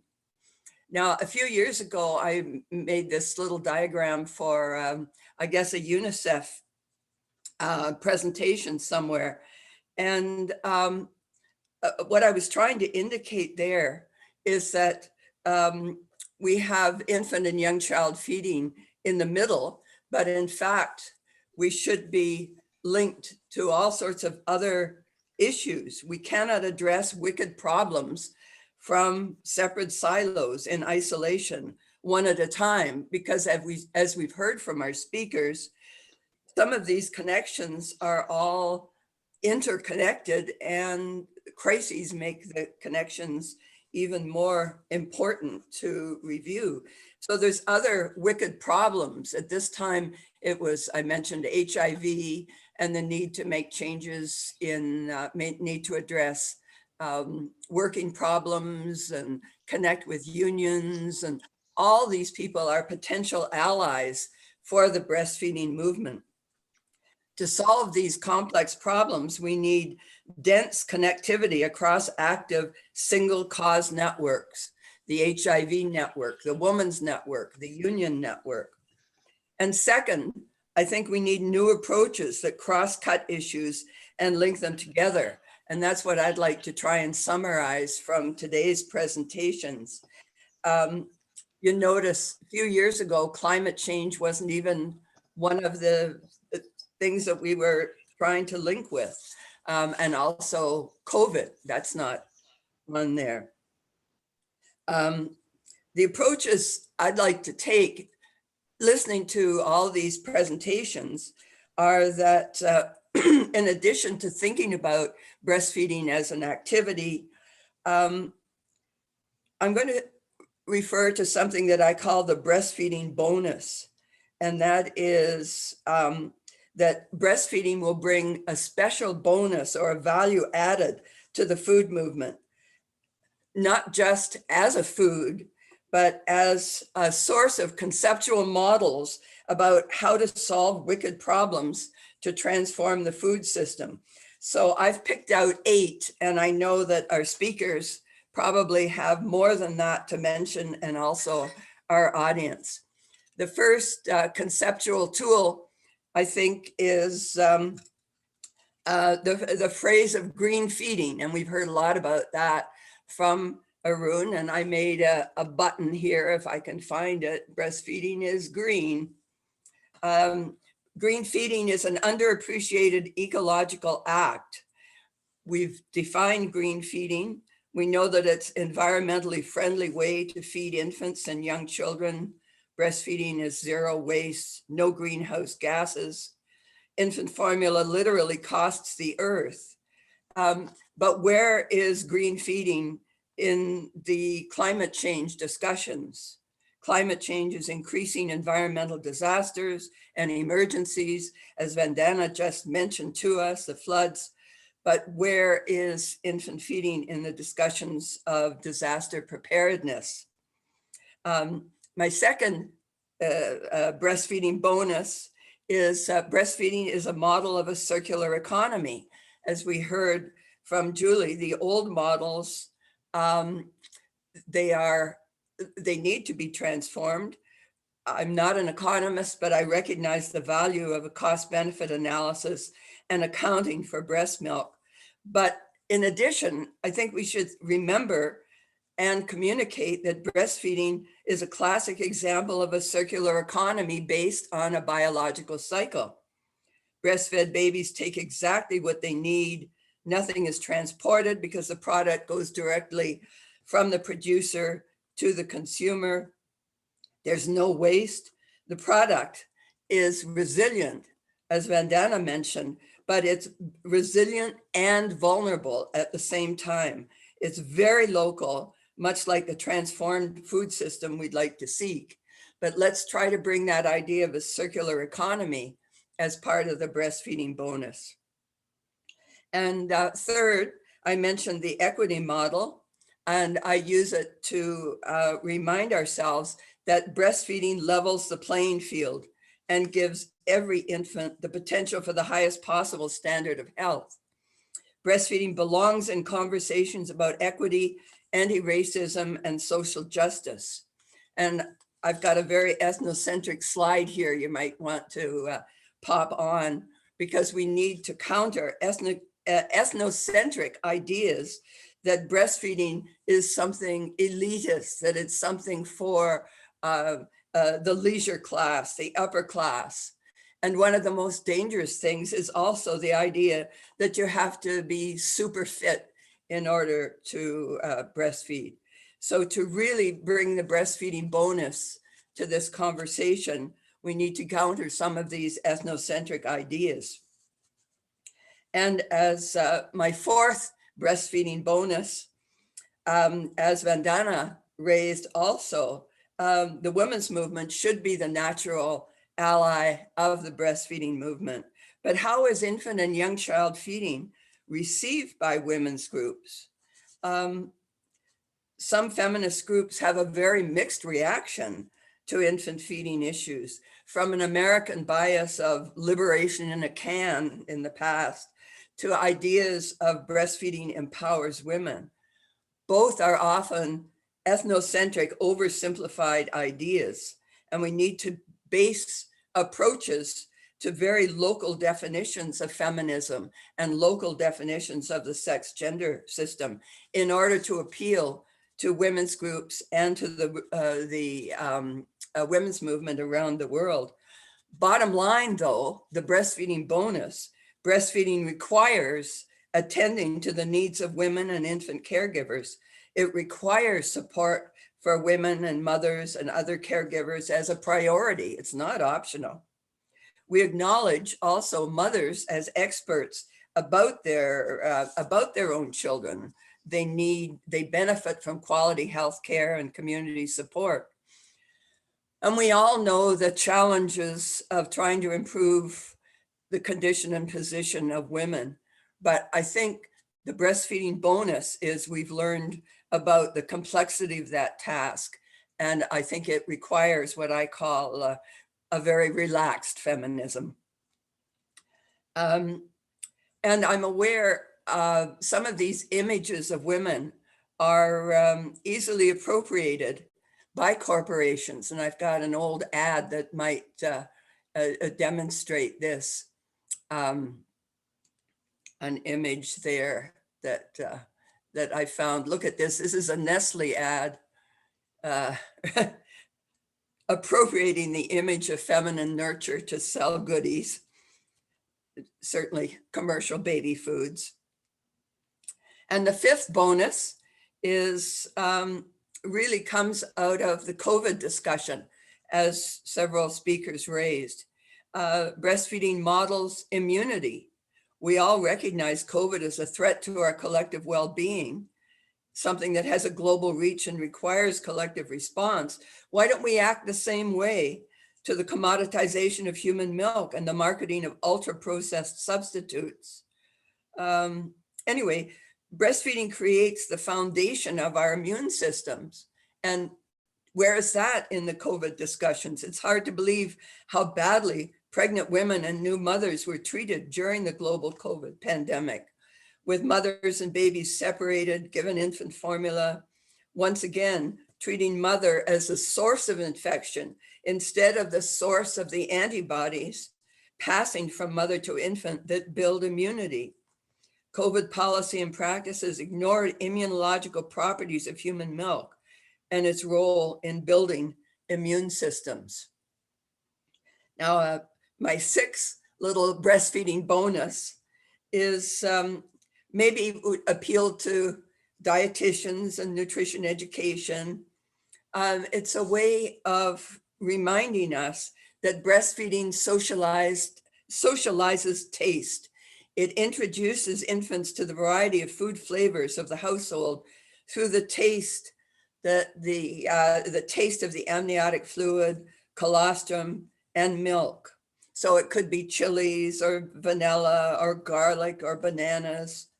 And once an infant is socialized to the tastes of the household, we find improved infant feeding. Once they begin eating the foods of the household, they're already familiar with the tastes of these foods.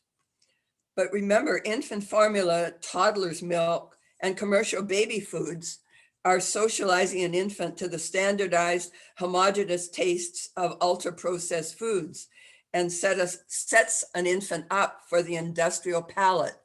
And I have an image of that too. That industrial palate has contributed to the obesity epidemic in many parts of the world. How do you like that image, eh? And of course, sweet baby foods increase the appeal of cheap, sweet junk foods. keep this image in mind though, because it also is a double-edged sword, making women really worried sometimes that perhaps they're not, quote, healthy enough to breastfeed. My 7th point is the breastfeeding bonus brings us optimism. The food movement should look to breastfeeding activism as a model of effective advocacy. Breastfeeding advocacy is a reminder that grassroots activism works. I've got my my old Nestle boycott button here. We have boycotts, we have the code. We know that marketing of breast milk substitutes and baby foods is an extreme example of the dangers of commodification of food and of corporations that put profit before health.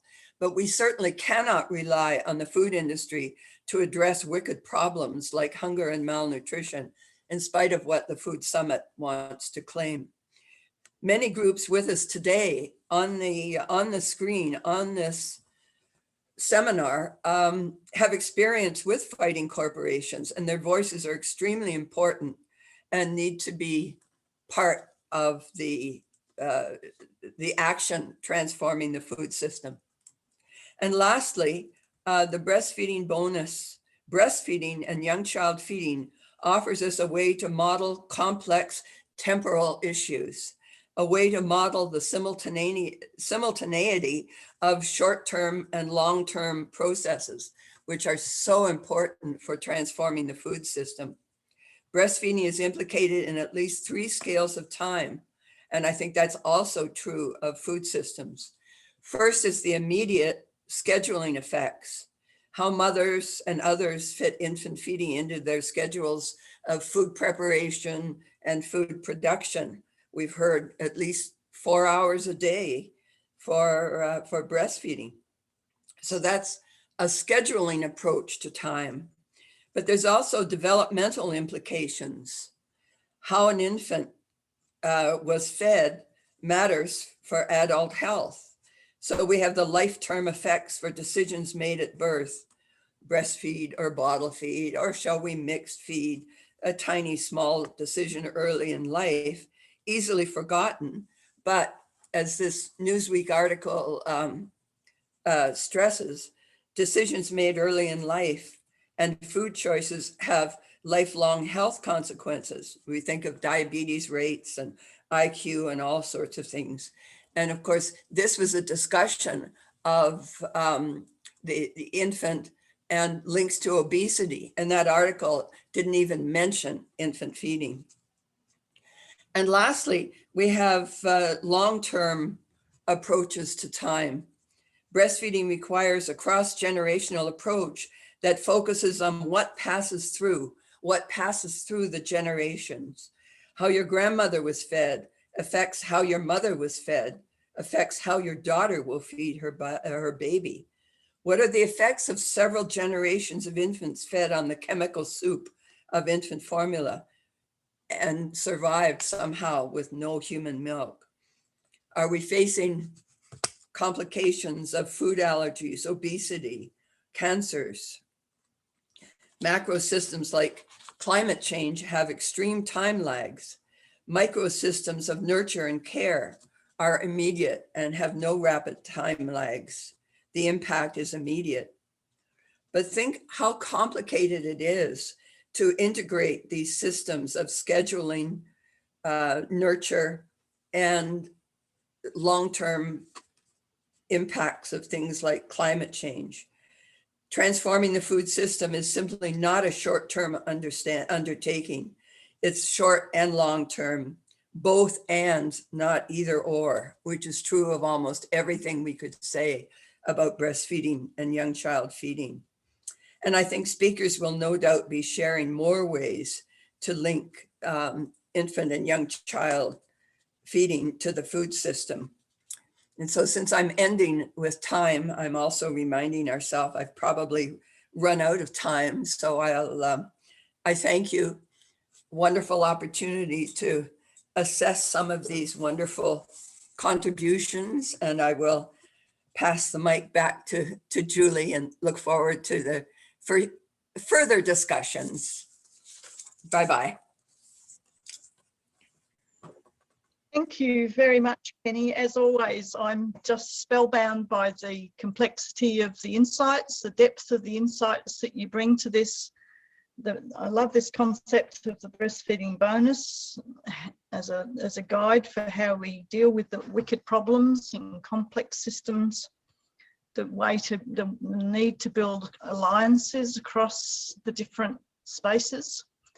So yes, I'm again spellbound by your insights, and thank you so much for making the time to come and join us on the other side of the world at some ungodly hour in Canada. We really do appreciate it, and especially we know that you've got many other things to be managing at the moment too. So we've come to the end of our wonderful speakers. So I'd like to thank all of you, Phil, Arun, Vandana, Penny, and myself. And I'm going to introduce you now to Alex Yellamo, who's the co-chair of the dialogue, and he's going to lead us through the group breakouts. Alex Yellamo is a maternal, infant and young child feeding specialist in development and emergency settings. He's an extensive experience and expertise in infant and young child feeding policies and practices, particularly in emergencies, and on the WHO International Code and other global tools. His previous engagements include working with UNICEF and WHO.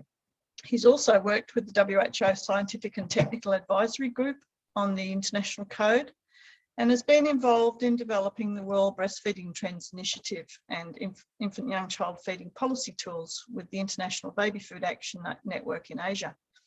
He's been involved in research on infant young child feeding policies, practices and programs, including work environments, code implementation, and financial aspects of the WHO UNICEF Global Strategy on infant young child feeding.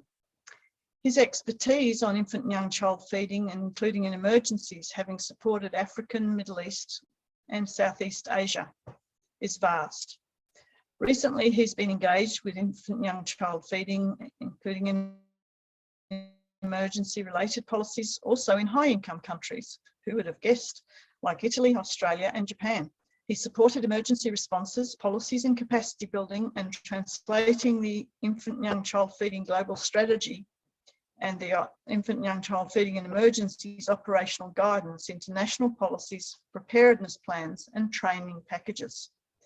Alex is currently representing Save the Children in the steering committee of the Infant Feeding in Emergencies Core Group, the Nutrition and Food Security and Livelihood Interagency Technical Working Group, and the Global Technical Advisory Mechanism of Information and Assessments. I don't think Alex ever sleeps, but I'm now going to hand over to him for the task of introducing the group dialogues. Alex, you have the floor. Thanks a lot, Julie, for the kind words. And just a clarification, I am not with Save the Children anymore, but yes, I did play that role when I was with Save the Children. Just wanted to clarify, but thanks again, Julie. I will not take much of our time, also because we are a bit over time. The only thing I would like to ask is to all the facilitators, if possible, to open their camera so that the participants may see you. And while you do so, I just wanted to give very brief instructions. We are having 11 groups, and I really hope all of you will be able to join this discussion. And each group will have a facilitator, and I think you're seeing them, but I think you're seeing also the participants, so no worries, you're going to meet them in your respective groups. So it's really because we want to give you the time to reflect. We want to give ourselves the time to process and reflect all of these wonderful insights and experiences and provoking messages from all the speakers and our keynote speaker, Penny. So you have around 40 minutes only to do all of this. Your facilitators have guide questions. I think I don't want to spend more time. Maybe just please really participate, stay over, and then we will regroup for a very brief wrap up. and few next steps. I'm sure you're also thinking what will be the next, what will happen next, no? In the next days, weeks, years, and decades to come. So I leave it to Naomi. You will be automatically sent to your groups. So please just accept the invite to the breakout room. So Naomi, get it, please start. No worries. Thanks, Alex. I'm going to open the breakout rooms now, and facilitators, please remember to press record once you arrive in your breakout room. Thank you.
Thanks. I think we are waiting for the others to return. Should be any minute, any second, not minute. We don't have those minutes anymore. And yeah, they're coming back. So basically, we are going to give a very rapid, I'm giving 1.5 minutes to the presenter, to the facilitators to give us the key messages that transpired from the group work. And I think it's, can I only ask the facilitators to open their cameras that I know who is back and who is not? Okay, Roger is there, Philip is here, Ines, Monique. I think we're still waiting for a few groups to come back. Okay, let's wait then.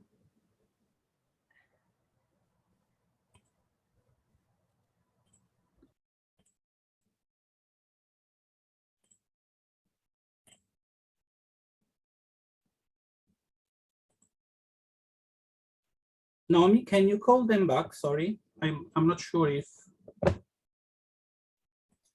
The breakout rooms are closed, so they'll all either be in transit or they may have departed. Are we supposed to come back, Naomi? Yes, yes, you're back. I think they may have left already after the group discussion. Ah, okay. If they hit the wrong button, they might have left the whole thing rather than leaving the room, possibly. Well, yeah, they may ask to come back if they realize what they've done, but yeah, we probably should keep going. okay. Sorry, I lost you for 5 seconds. So you are suggesting we start, right? Yeah. Okay, so I'm going to call the facilitators by group number. So by name, by following the list of the groups, so no particular order. So I would give the floor to Ines and it's just a minute and a half, Ines. Thank you, over.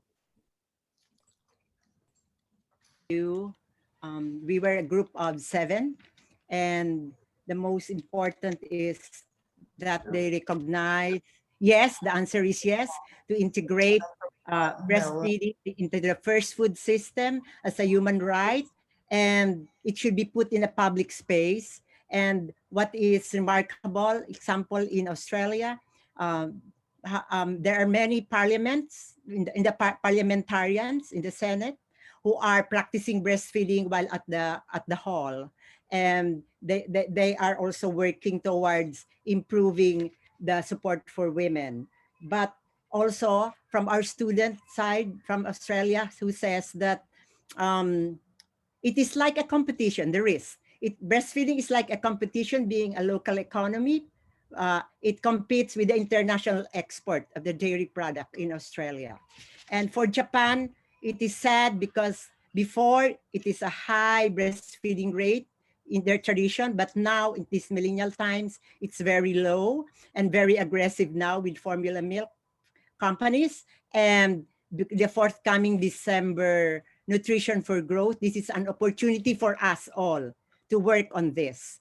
And also the issue of feminist mothering is irreplaceable, and this should be counted, especially in COVID times. There should be support for working women.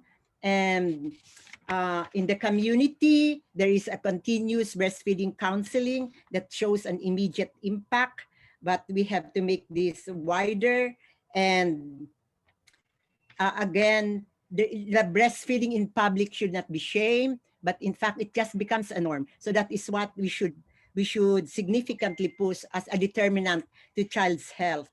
And also the counting of other members of caregiving and the wet nursing in the family and in the community.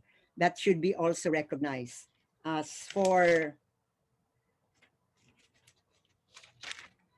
I think so far, we have more to say about maternity care, and it should be a continuum, especially in Asia. They ask about what do you feed when they are pregnant? So they talk about nutrition and support. And I guess we should put breastfeeding into the forefront, because in my country, during nutrition, they provide a milk for moms, or commercial formula milk for moms. So we have to look into this changing perspective. So that's how my group, there's more, but we will be having the opportunity to make a greater insights and contribution into the sharing of this of the group, room 1. Thank you. Thanks a lot, Ines, and thanks to the group. I don't see Bindi, so I will move to Roger. Roger, please take it away. Thank you, Alex. Sorry, Roger, could I just jump in? Could you please press stop on the recording? On your recording? Me? Yes. Oh, sorry, I was. Yeah, that's okay. I'm glad you remembered to record. Sorry to interrupt. Go ahead. Yeah, so thank you. We were a group of 7 in our group number 4, including Julie P. Smith, Bill Jeffrey, Janelle Murray, Helen Johns, Jen Hawkins, Paul Zambrano, and me. Trying to summarize very quickly. I think we were a bit skeptical about the food systems and breastfeeding, because we feel like breastfeeding is not really valued currently in the food system, while our competing products and producers they are. But at the same time, it might be a huge opportunity to engage in that system, and also because they try to redefine that system with some health outcomes and planetary health outcomes and so on. And maybe that system is very fit to deal with complexity and feedback mechanism related to the complexity. So we saw like both risk and opportunities, and also because we've seen success in engaging with other systems before, like more engagement in social protection systems within like labor and ministries of labor for kind of, you know, getting a more enabling environment for breastfeeding that is outside of the typical health system. So we saw risk and opportunities, but we would think about the value of breastfeeding is important. So then that leads us to the second, and that's the action, that we need to do more to really value breastfeeding, make sure others value breastfeeding. And to be able to do that, first of all, we need to come up with, the value of breastfeeding is, we already know all the social impact. It needs to be communicated. We need to talk about the rights argument, but I think also some of those arguments are the economic arguments that resonates. So going back to Phil's kind of slide, for transformative action, we need to really look at those big root or fundamental questions, deals with rights, with values. And for the change to happen, yes, what can we do? I think we need to mobilize, and we need to provide those value statements. Yeah, and everything needs to happen at once, more or less. So it needs to happen in the circle around the mother, from community to health system, food system, to the workforce and employers and policymakers. So I think we really need to mobilize as individuals and organizations. So I hope that was a true reflection of our group. Thank you. Fantastic, Roger. And again, just as I said to the group, we are having the recording of the whole discussion. We will process it, so nothing is going to be lost. Let me move to, I feel, I don't see Leslie. Philip, are you here? I am. I'm happy to go Philip, now if you like. Yeah, go ahead. Okay, thank you. Thank you, Alex. Yeah, we had a great group discussion. This is for group number 8. We had a small group of 6 participants, and we likewise discussed some of the risks of framing breastfeeding in this food systems agenda and in relation to food systems, as well as the opportunities. The opportunities, one of the opportunities that was sort of raised was to learn from the experiences of others in food systems work in the broader food system space around the marketing techniques used to market other types of ultra-processed foods. So not just baby foods, especially in relation to the sophistication of some of the marketing techniques that are being used. So, what can we sort of cross-pollinate in terms of, lessons from that food system space into breastfeeding. And in that regard, we talked about the incredible sophistication of marketing techniques used these days and the rise of digital marketing in particular. The influencers, mum and daddy bloggers, celebrity influencers, and so on, and the challenges that creates for us working in food systems. There was also this question of how do we position baby foods within policy and regulatory frameworks to other types of foods like ultra-processed foods.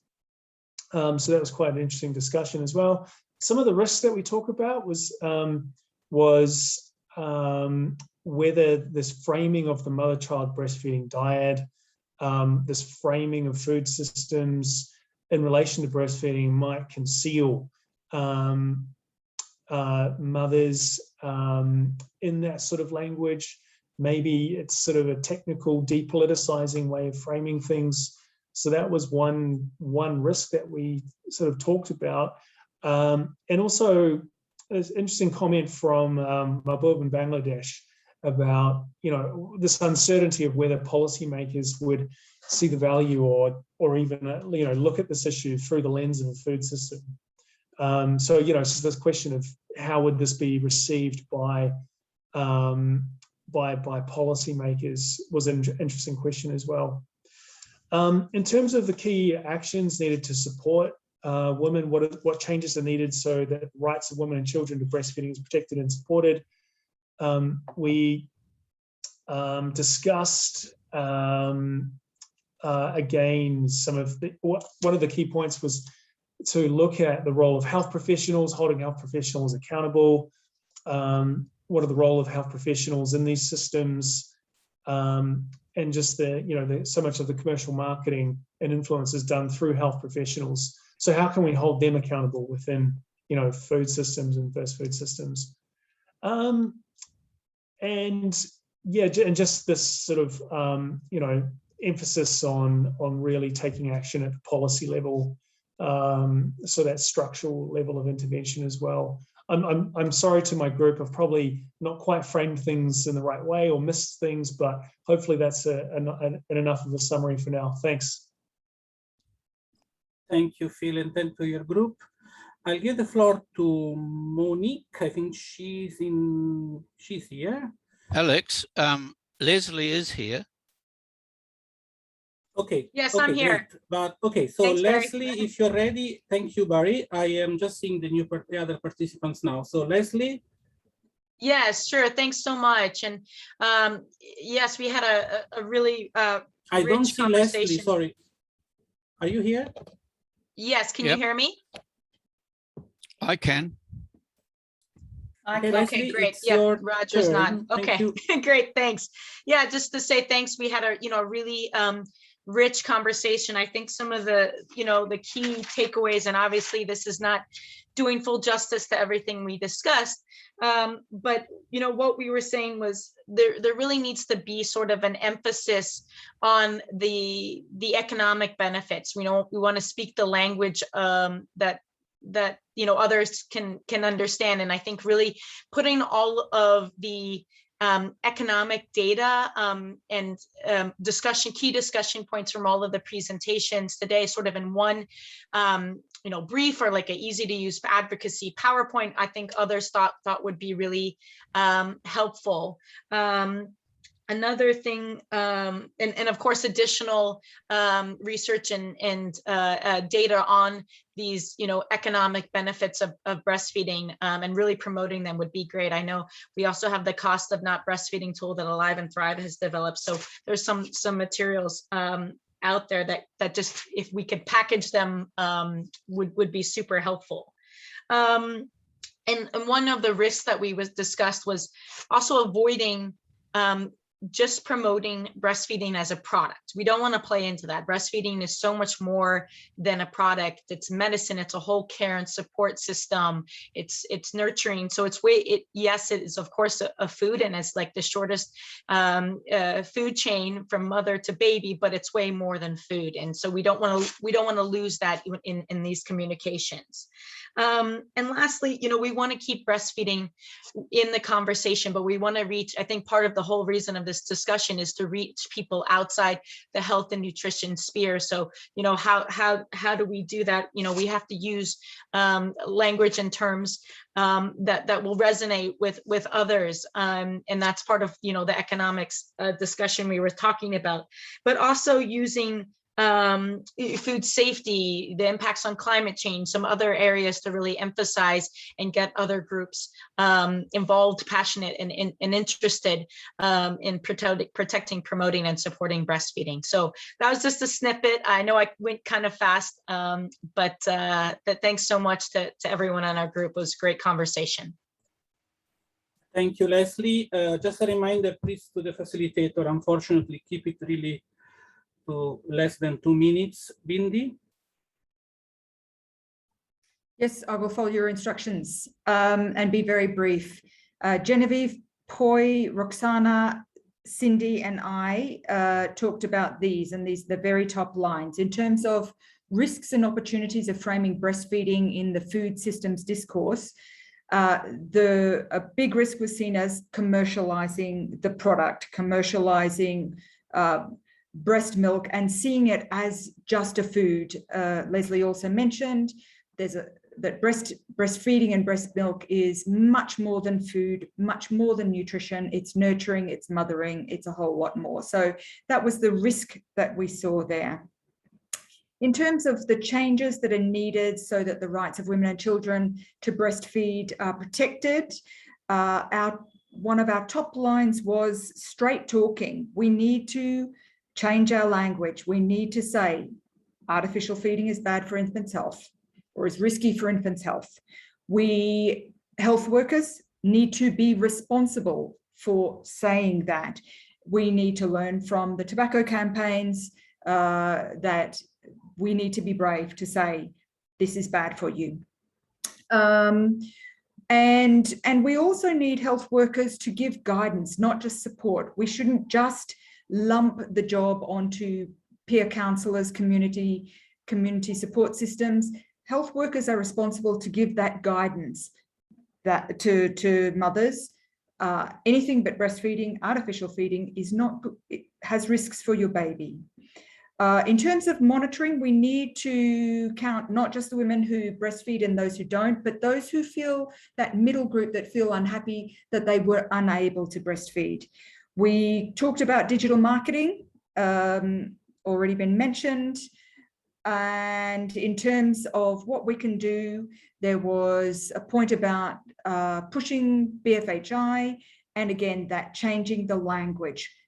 For example, no more breast milk substitutes. There is no substitute for breast milk, but find another word, not substitute. Thanks. Thank you, Bindi. And again, I'm following back to the normal order. I'll go back to Tuba. Hi, our group 6. I'm going to be brief, but thanks for your input. We didn't discuss much on food system in terms of opportunities and risk, except for one point where we discussed the social media to promote, breast milk as a green, as a food system. We didn't go into risks as much, but then our discussion around the changes that are needed so that the right of women and children to breastfeeding is protected and supported revolve around the support to women at workplace and education. And we're talking about funded support, allocated finances to this kind of support. And one of our colleagues framed this really nicely, that women are resilient, but vulnerable at the same time. So what do we have to do? What kind of changes need to be put in place to reduce vulnerability and really increase the resilience? And how can we do that to address the issue of, invisibility, both from legislations and policies? So there need to be changes to legislation and policies, and that will get to practices both from macro to micro levels. And one idea right here that I think quite interesting is that the visibility not only at that level, but also at the personal level related to the identity and the acknowledgement of time and resources from women's perspective. The last question is, what can we do both at individual, community, and institutional level? We acknowledge that we've done a lot of work at individual level. There's some passionate stories shared among the groups about individual efforts and the kind of support at community level. So it's all very important.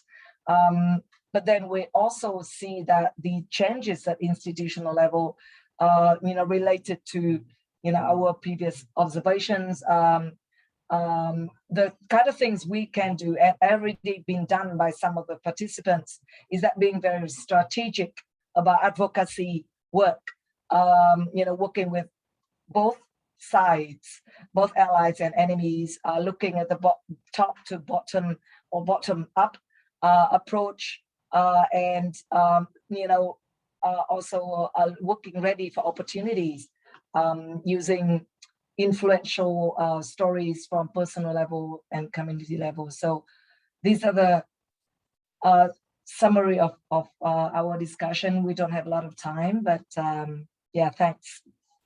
Thanks to and the group. I give the floor to Carlene. Thank you, Alex. Now, I think I didn't write down everybody who was in our group at the time, but I think we were Vandana, Khartoum, Helen, Betty, and Zell. And just very briefly, we saw a risk of considering breastfeeding as part of the food system, in that like many others have said, you know, breastfeeding is not just a product, like it's not a product, it's a process. And so that might mean that it's actually quite difficult to conceptualize it in the way that other foods are considered within the food system. And so that might be an issue. And as others have said too, what is missing if we are just thinking about breast milk and in the product and not actually the other things that are alongside, you know, that are with the milk, the nurturing that's provided, the impact on child development of the interactions that occur during breastfeeding, the way it impacts maternal caregiving capacity, the impact on maternal reproductive health, those sorts of things. And thinking, and we didn't discuss this in the group, but as I've been listening to others talking in this discussion, this summary, just thinking about the changes in language that are occurring around breastfeeding, and with in some places, instead of people talking about breastfeeding, talking about human milk feeding, and separating then the product from the process, and what might be the risks associated with that as well. Looking at how, you know, what we might need to do, the second question, we talked about changing the paradigm. So we were thinking about the triangle that Phil had there, and about the different levels of where change can occur. And we were thinking about how do we change the paradigm so that we have different values. So actually women and children are being valued. And if we change the value, then their rights, the rights of women and children, are going to be upheld. We didn't really have any you know, concrete suggestions as to how you might actually change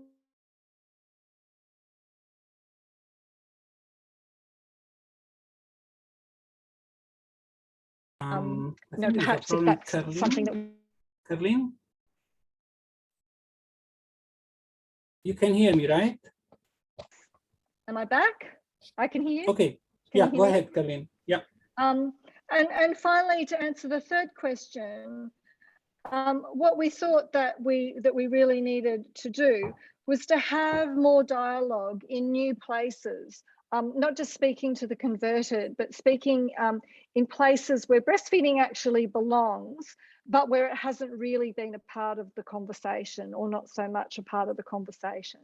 So outside the usual places where we have these conversations, in the nutrition world, in the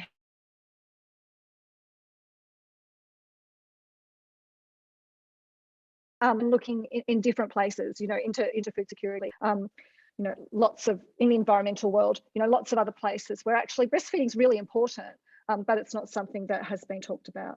Thanks a lot, Caroline and the group. I give the floor to Monique. Monique. Thanks, Alex. I was in group 10 with Jess, Rebecca, Lena, and Nina. And we felt that a risk was really, you know, how do you fit breastfeeding to a system that has been constructed by the patriarchy? That was a big feeling amongst our group. And I mean, one of the major problems is that women's work needs to be valued, and that includes breastfeeding. That's a really big problem that we need to tackle. That's a really big thing. And we need a lot of support, a lot more support in healthcare settings. We spoke a lot about our personal experiences with having our children, and how it was very easy to be offered formula instead of being helped along the way to breastfeed. And that caused me personally a lot of problems with my son. And I was really put in the direction of formula feeding, which I fought against, but it's very difficult. There's a lot of pressure for women within the healthcare system, not only in low-income countries, also in high-income countries, which is, it's quite disappointing. And it's shocking that our governments don't care, or don't seem to care enough.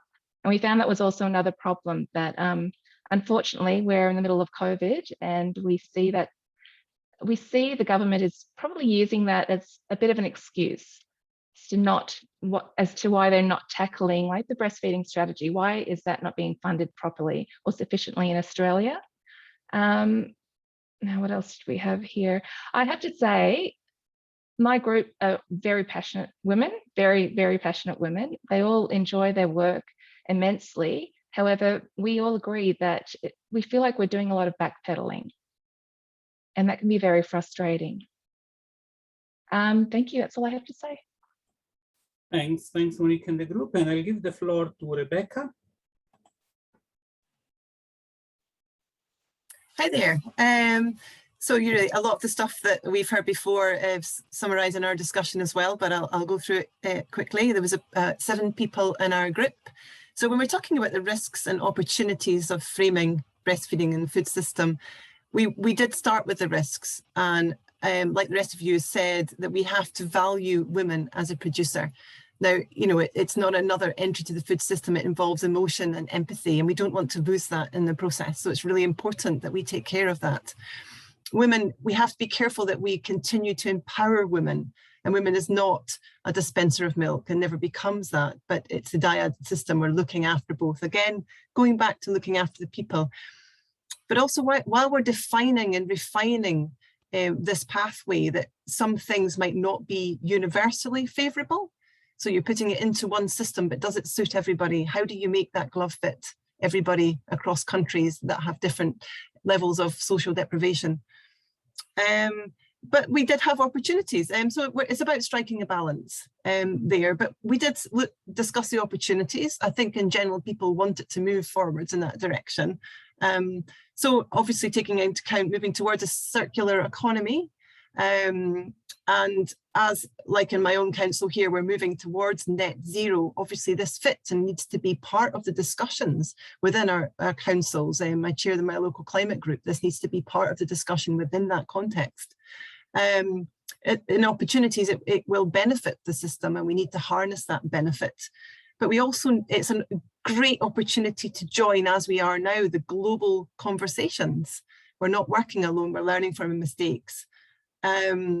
But we need, it's an opportunity also to focus more on nutrition and diet within families, within mothers, within children as a whole, within that system. So linking big conversations and continuity within this process. So the next question is the changes that needed for the rights of women and children to be protected. So we started by saying breastfeeding is not free. This is again, which is summed up in the presentations. How to promote breastfeeding mothers and children. At the moment, I think it's been addressed as well, that it's not trendy.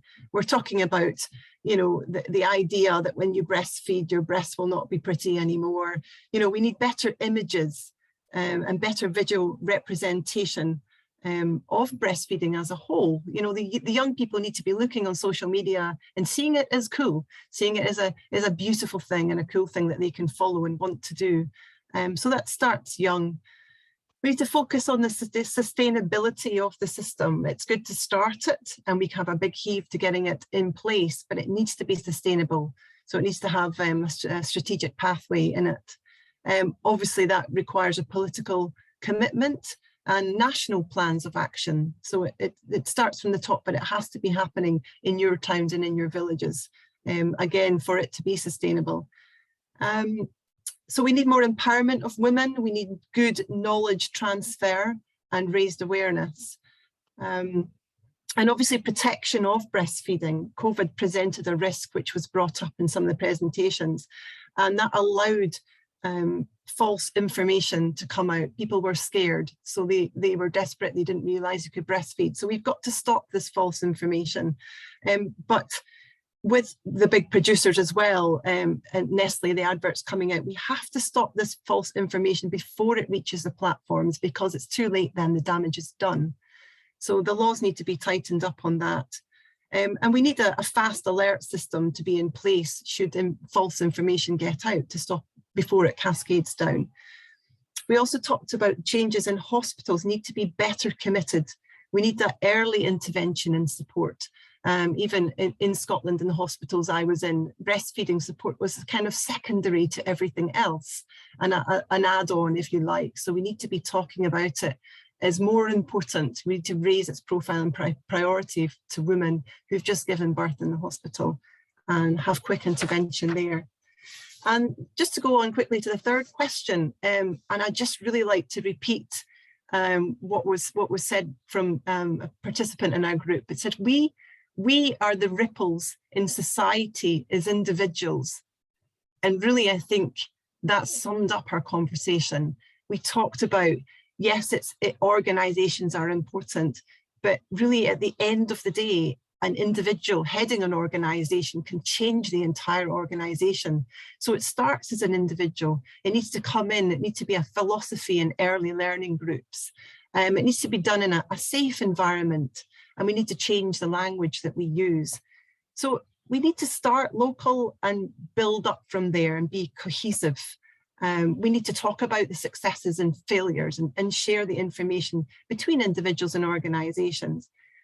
We have to integrate more and build trust.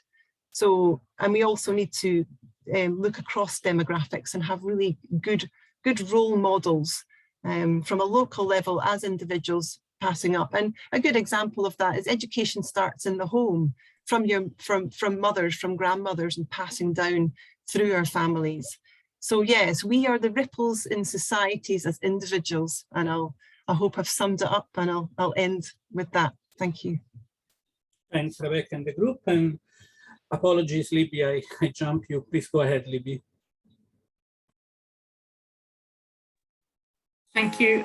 We had 6 people in our group, and I guess our group was really talking about vulnerability within the health system and whether in Indonesia and low socioeconomic status areas in Australia. And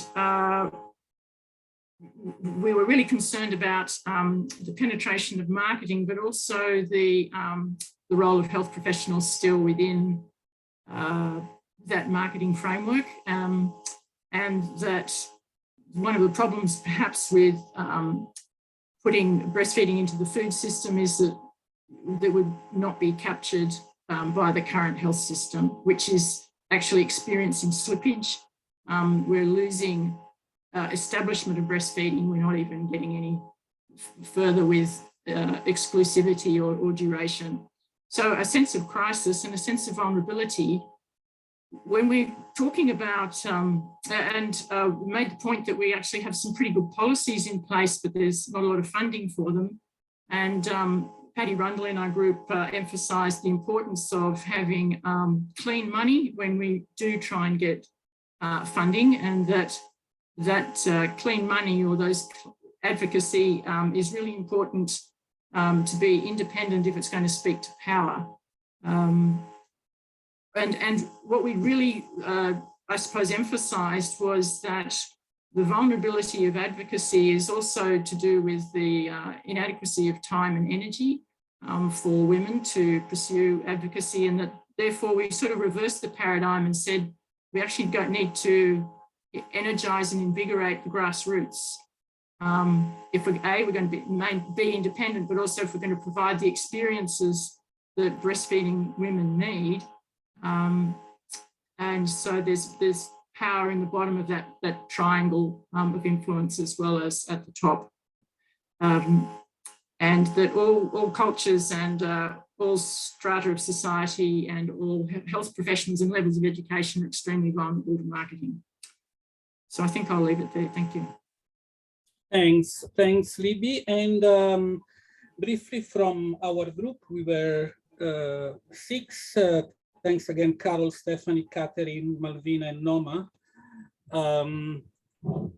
I want just to highlight some of the headlines. Apologies, group mates, but again, we will use properly all your inputs. Thanks to the presenter, because your recommendation really ignited some thinking. There was quite a good discussion around the firewalling concept that Philip shared during his presentation, that goes beyond implementing and complying with the code. Certainly a first step, compliance of the code and implementation, but there are other things, and these were also mentioned in some of the presentations, to ensure that industry behaves, let's put it in this way. And that firewalling concept was highlighted as needed, as necessary, including and maybe equally importantly in high-income countries. We had a lot of several representatives from high-income countries, and they are crying for that kind of advocacy and support in their own context. A second concept that groups the actions, sorry, I'm focusing on the actions as the risk and opportunity were extensively mentioned. It's the whole economic arguments. Again, it's not just one action, but the various actions that were mentioned, again, by Philip, by Vandana, by Julie, no? So the inclusion or reflection of breastfeeding as part of the GDP. So the group has felt that these were important recommendation needs to be put forward and sustained. And then the whole behavioral mobilization aspect, the educational aspect, that came out as a third group of action that needs to be sustained and largely implemented. When we look at the specific, the call, the accountability call, it was really impressive to see how the group mates are already champions in what they are doing. So very strong influencing across government initiatives, across sectors, across government agencies. One of the group in particular really mentioned the activity of our organization in identifying the political champions, noting the importance of having those political champions at the country level that can push the agenda. And she was quoting some of the successes of these initiatives. So continuing to identify political champions. And another third role that is already taken care of but needs to grow, again, is linked to the mobilization part. And the speech of Vandana really motivated that and encouraged that. Mobilizing women support, mobilizing women to work together. That was also what they, as individuals within their organization, wants to put forward. So again, thanks to the group. I will close it here and allow me to, Julie, if you allow me to give you the floor, or I can just continue with briefly what we envision as next steps.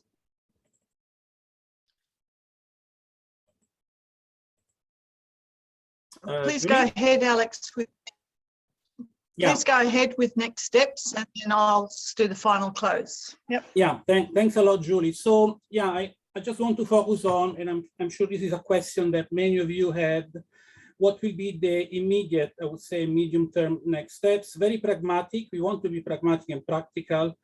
The recordings of the presentations, we will be asking permission to all the presenters, but in general, we should be able to upload them. And important background references will be available soon in the ANU gender, not gender budgeting website, sorry, ANU gender website. We are going to finalize the documentation of the event.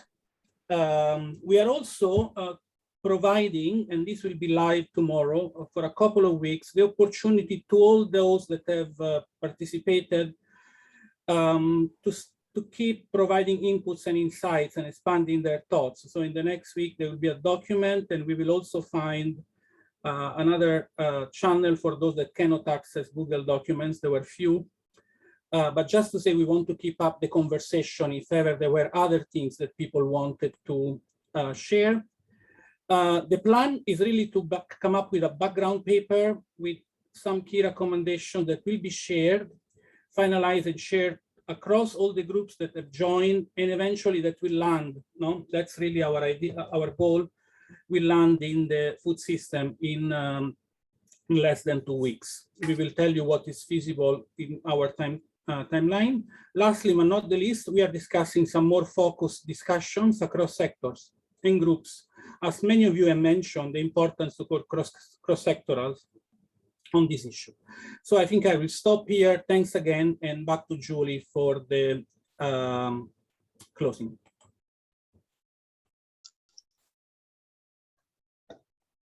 Thank you, Alex.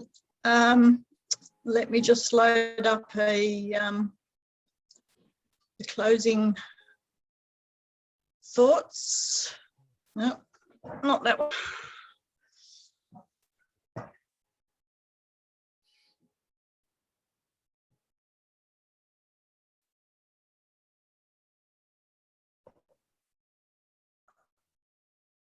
So we've had a very, very enriching and stimulating discussion.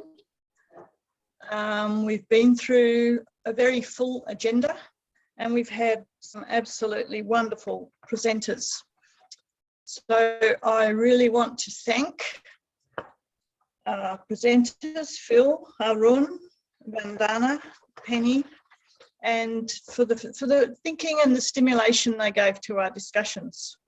I also want to thank our team, especially Alex, who, as I said, I don't think sleeps. He's been absolutely full on in terms of organising this, and same with Naomi, making sure that things are going to go smoothly.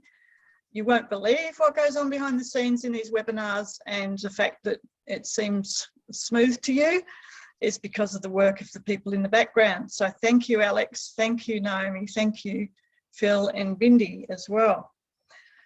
As well as our team and our presenters, I also want to thank our facilitators and note takers. We couldn't have had this dialogue without you.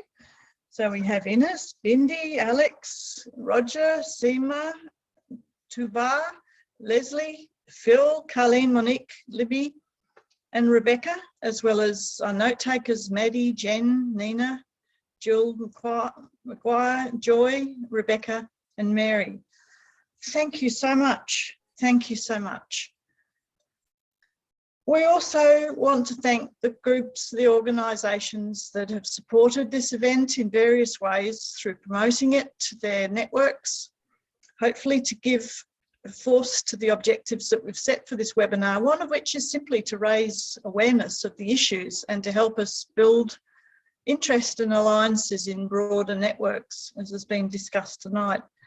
So I'd like to particularly thank the ANU Institute for Climate, Energy and Disaster Solutions, the ANU Gender Institute, the BPNI IPFAN South Asia Group, the Australian Breastfeeding Association, WBTI Australia, and Alive and Thrive Southeast Asia. Thank you all, and thank you to the participants. We've had 100 or so people here join us today, and several, up to I think around 60 or so that participated in the dialogue. So this is really all very important stuff, and as Alex indicated, it will continue forward. You should be able to receive an email from us in the next little while, linking you to the website when the webinars are ready, and we'll take it from there. So thank you again.